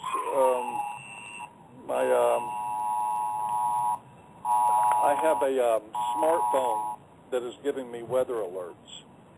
And I make sure that it doesn't do it again. I've done that. But anyways, I was saying, I wanted to ask you, Christina, while I had you, you had mentioned something, I believe, somewhere about doing something else and I know you've already been working with homeless people. Yes. But weren't you, correct me if I'm wrong, didn't I see you somewhere saying that you wanted to do something to carry on this idea of a shelter directly? Yes, actually, I'm working right now with Murray Pearson, who you spoke to earlier this evening. He's part of the Men's Rights Montreal group, which I created and which has been growing quite well since it started only about a month ago. And we're currently working on trying to open a shelter basically built on the idea that Earl had and expanding it a bit here in Montreal. And right now, Murray and I are working on finding the property that we're going to be using in order to set it up. So it looks like hopefully within the year we'll have something running, and it would be in Earl's honor that we would be naming the shelter. Do you guys have a website up yet, Christina? We have the Men's Rights Montreal site. It's on the meetup groups. We don't have the Men's Rights Montreal website. For now, we just have the meetup group website. I'll give you the link so you can post it in the chat. It's open to anyone, even if you don't live in Montreal. We have a discussion board. We have everything there, so you can just join up, and you don't have to attend the meetings. You can just join up and give us your ideas, give us your input. We have Jack Day from Vancouver, who's part of our group. So, yeah, you don't have to be in Montreal to, lend a hand by making suggestions and just giving encouragement. It's more than welcome. Do you guys have a donate button somewhere? Yes, I do. The donate button, I think it's on the site. But should I give all this information to James? He can plop it in the chat, I guess, or? Yeah, that would be great if you could. Okay. We're going to be making a donation on behalf of AVFM to you tonight after the show. I want to, look, folks, we talk about don't let Earl die in vain. We talk about, doing more than just talking. Here's an opportunity right here and now to help somebody not only do something, but do something to keep Earl Silverman's dream alive. Come on, let's help her out. Let's help this group out, and let's keep this torch going. Somebody else, I think it was Attila Benzer, said earlier tonight that he laid down his torch, but he laid it down at our feet. So I want to ask everybody to pick the son of a bitch up. Right. I've got the photos of Christina has been on the street working with these homeless guys. She's doing stuff. This is a really dedicated person and group of people. So I'm going to ask you to please help her out. If you were thinking about donating to AVFM in the next couple of weeks, please give it to the Montreal group instead. We'll make it by. But we need to start doing something to help this out and just to do something a little bit more. Christina, did you have anything else that you wanted to add? No, that's pretty much it. And thank you so much, Paul. Thank you for the offer to help us. We really appreciate it. Thank you. No problem at all. Okay, well, thank you for all your hard work, Christina. And, no problem. And we will talk to you soon, I'm sure. Definitely. And with that, we're going to move on. And we have I Am Defender, who has been waiting. And I want to welcome you to the show. And we're really starting to get down on time. But go ahead, please. Welcome to the show. Hello there. Hello. I just had two questions, if you don't mind. Sure. One was about this is related. There was a debate on Facebook about domestic violence, and one of the things people said was, men generally are only the perpetrators. And I went on the story with Erin Pitt's response I got after I said, and now she writes with a men's group. The response I got was, well, men's groups are pro. How the fuck do we deal with this kind of idiocy? I don't. You don't. Okay. No, we don't. I mean, there is. Let me just put it out there this way, and this is something, a subject near and dear to my heart. And there's a group of behaviors out there that I put in what I just affectionately for myself call the shit can category. There's people that won't listen to reason. There is people that won't care about anything that's truthful, that's accurate. They just have their agenda. We also have a similar group and I dealt with some of this tonight. Somebody thinks that AVFM needs to do this way or that way. It's not actually a person that's really doing anything. But we have tons of armchair quarterbacks. We have feminists on Tumblr, on Facebook. We have people across YouTube. Let me say this as clear as I can. If you're spending energy arguing with a small group of people who aren't activists, who are just sharing their opinions.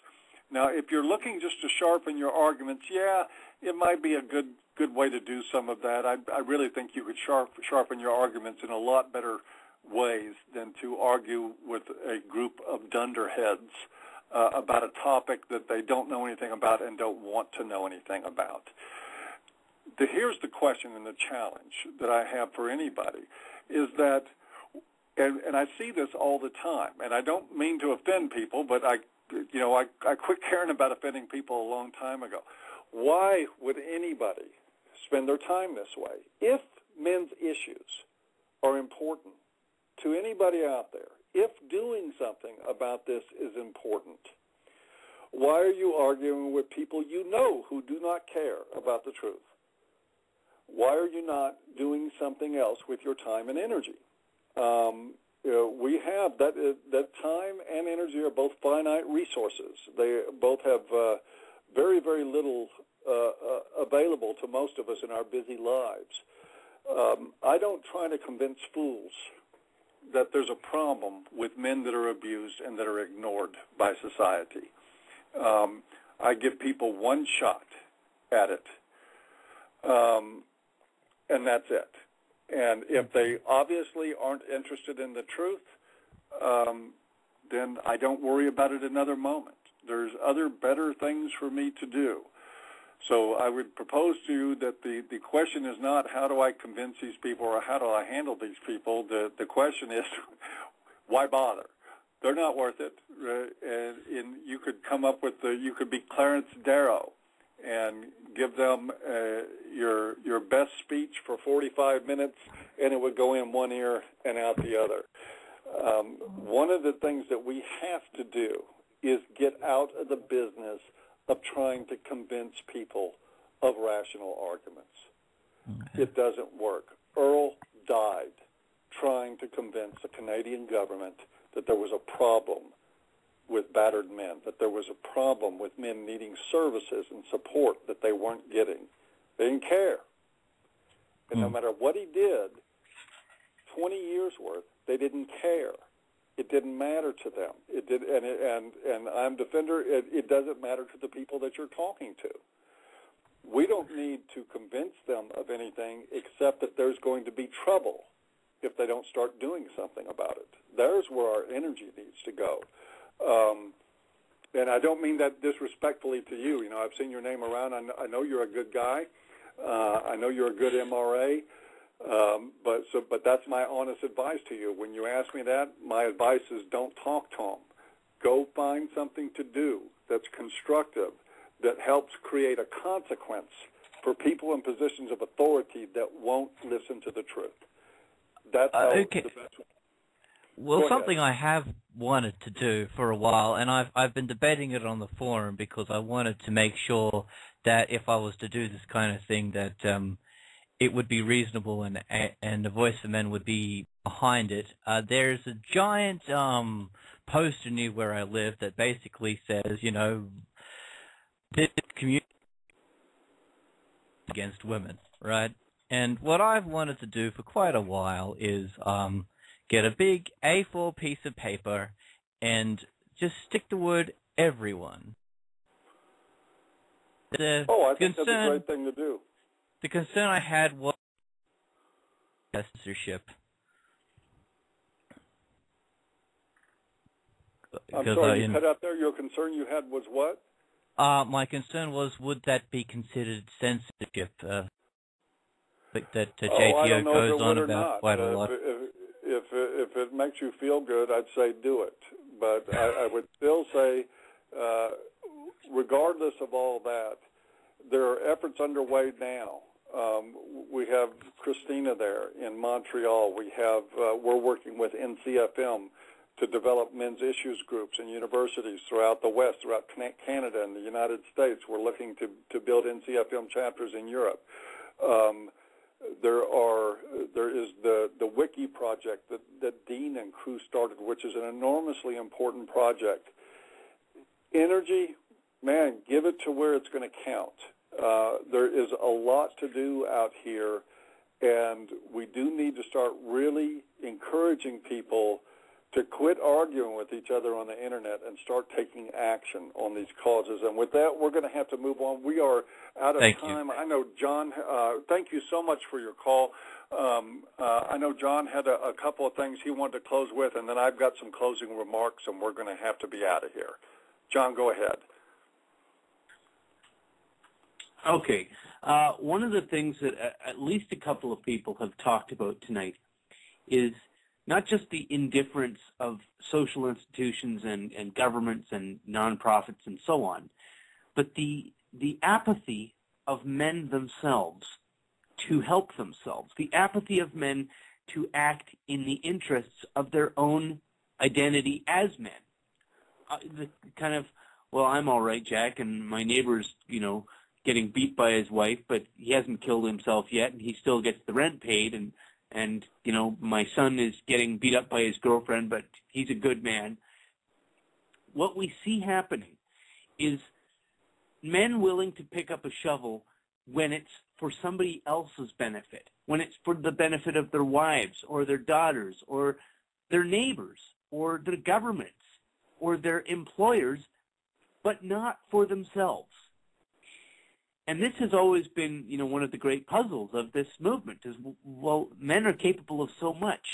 We're capable of huge feats of engineering, solving problems like spaceflight and computing and engineering marvels, but we can't seem to focus our energies on helping ourselves while we are being attacked by the rest of our society. And I have, if not a theory, at least a hypothesis as to why this is and a possible solution. Simply that the way we are socialized in Western culture is to take our positive social identity from the consensus of the group to which we belong.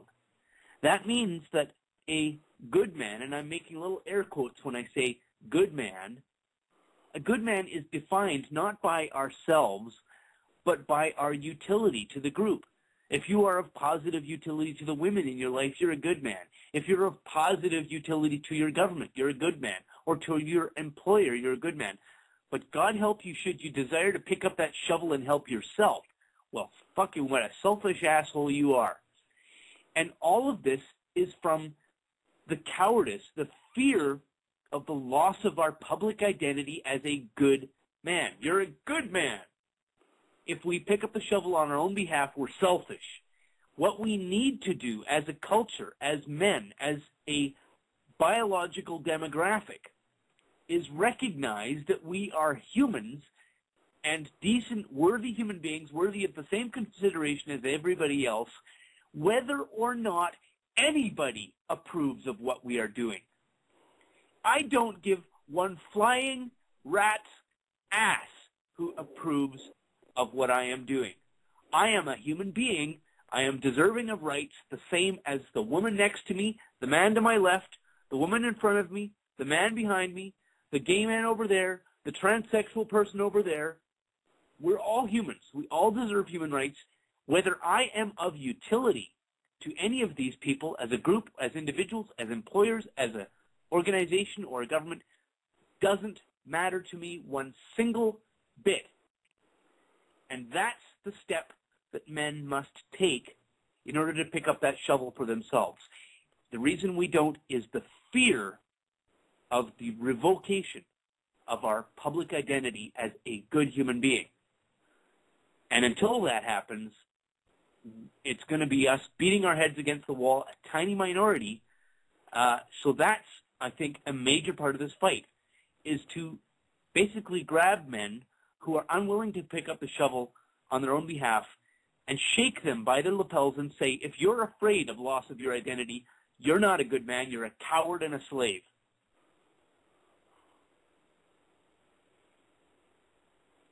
And that's it. That's all I have to say. Well, thanks for that. I agree with you totally. It's funny how a lot of times when I talk to John, we come to some very similar conclusions, because as this show has gone on tonight, I've been thinking in the back, the wheels have been turning about what I wanted to say at the end, and it just turns out that it's really a very good fit with what John's talking about. I was sitting here thinking about the nature of men and how we are controlled, and it's what I call a sort of a double whammy of shame, or a dyad of shame and heroics, that if we don't make ourselves of use in terms of utility to women or the culture around us, then we're bad, we're cowards, we're useless, we're garage-dwelling idiots on video games that should be ashamed for ever having been born. And on the other hand, if we're willing to get cut down on a foreign battlefield so that people can get 5 cents off on a gallon of gasoline in their car, then we're good, and we're to be lauded, and they'll give us little special ribbons and pat us on the back and tell us how great we are for that. And it's all the same thing. It's all a matter of shame. Men are controlled by shame. Make no mistake about it. It is not patriotism that motivates men. It is not money that motivates men. It is not fame and fortune that motivates men. All of it is motivation of shame. If you're successful, then you have less to be ashamed of. If you're heroic, you have less to be ashamed of. If you sacrifice selflessly, give of yourself, bleed for somebody that doesn't even give a fuck about you, then you're of worth. Then you have less to be ashamed of. And here's the deal, and here's where it's real important. You know, this is a cheese-covered wacky fry eating world we live in. It's a blue pill world, and it'll be a blue pill world for all likelihood 100 years from now. But it does not, we don't have to make this a red pill world to make real powerful changes happen. And this is what I really want to impress on people. We don't have to make it so that the government listens to reason to make changes happen. We don't have to have 80% of the men in the population to wake up one day and say, wow, I've been screwed over by my own biology. I think I'm going to look out for number one today. I'm going to start taking care of me, and I'm not going to worry about whether or not I'm utility to women. I'm not going to worry about what my image is with other men. We don't have to make that happen. All we have to make happen is a few thousand guys wake up enough so that they're willing to do what Earl Silverman was doing short of hanging themselves. All we have to do is to get enough men that are willing to stand up to this corrupt system that they will be forced to change. There's nothing more powerful than a man with nothing left to lose. There's never been anything in history more powerful than a man with nothing left to lose. I don't want men hanging themselves. I want them standing up and doing what Dean was talking about and saying, fuck this shit. Fuck this shit. I'm not taking this anymore. I'm not doing this anymore. We don't have to have them all.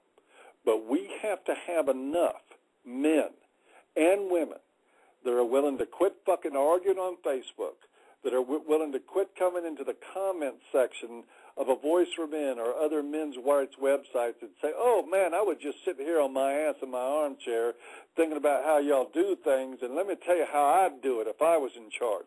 We need a lot less of that shit. And one of the things that I guarantee you that I'm going to have a lot less tolerance for, and you know what, I don't care if it pisses anybody off.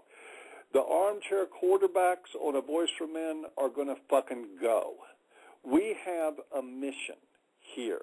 Right now, there's several parts of it. We have a judicial accountability action. We're firing off letters. We're filing bar complaints in California right now. We're sending letters off to the Justice Department, to the Inspector General's office. We've sent a letter. I sent a letter myself just like 10 days ago to the grand jury of Los Angeles demanding an inquiry. We're building these men's issues groups. We're doing things. We're getting things done, and we're going to be going after ideologues and doing everything we can to fuck their shit up. That is our job. It is not open to negotiation. It is not open for people to say, gee, why don't you tone it down a little bit? Gee, why don't you do it this way or that way? If you've got a good way to do things, then sign your ass up and start doing them. I am sick and fucking tired of hearing about a man that actually worked 20 years to do stuff, hanging himself out of desperation, and then we get a population of guys that sit around and say, let me tell you how to really do this right, if, by the way, I was actually doing anything. We're not going to be doing that anymore at A Voice for Men. Those people are going to go. We appreciate the support, and we want it, but we need activists. We need people willing to step up. We need people willing to do stuff instead of say stuff. Now, if that sounds like a shaming lecture, hey, you know what? Probably is a little bit. But I'm pretty sure we're at the point now where we need to do more. Somebody said we need to do more. Earl was right. We need to do more. We're not going to stop talking. We're not going to stop writing. We're not going to stop, sharing the word, spreading the message to people.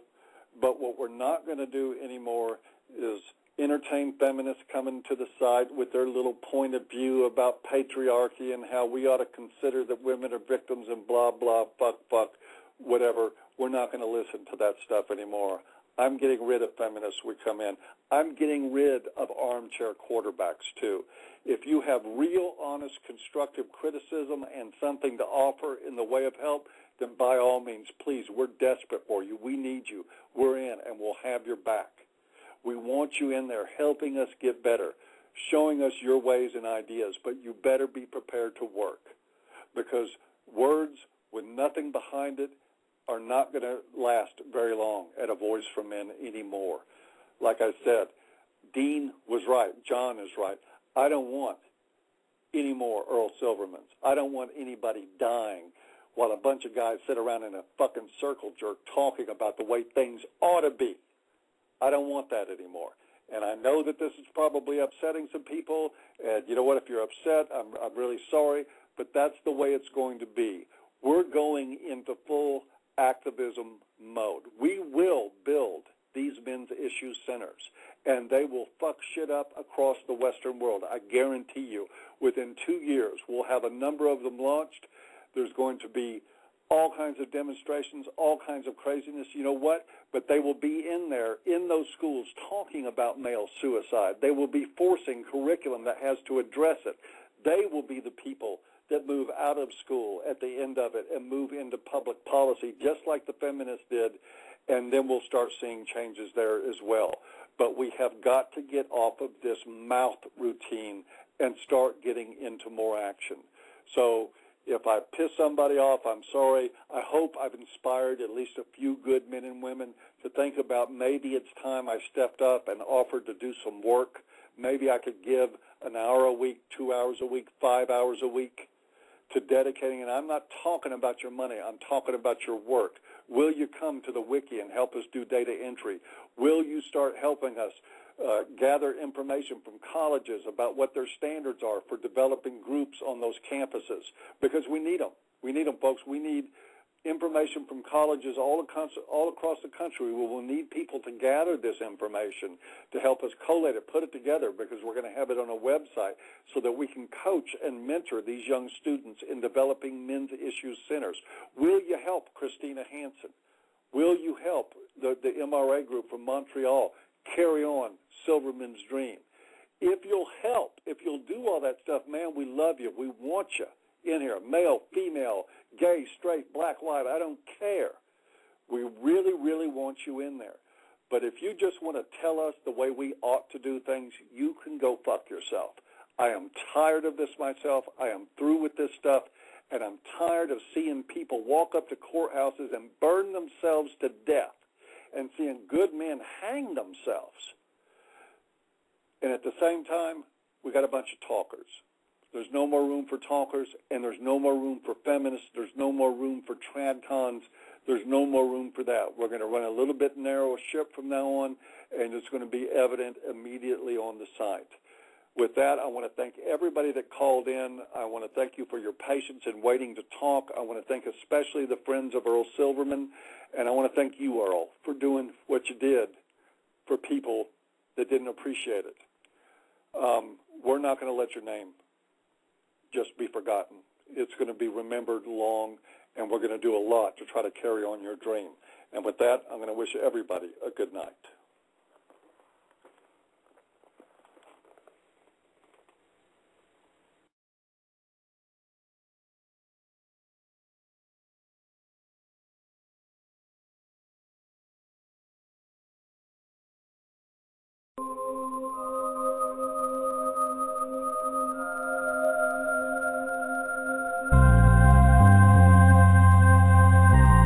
This has been a production of A Voice for Men.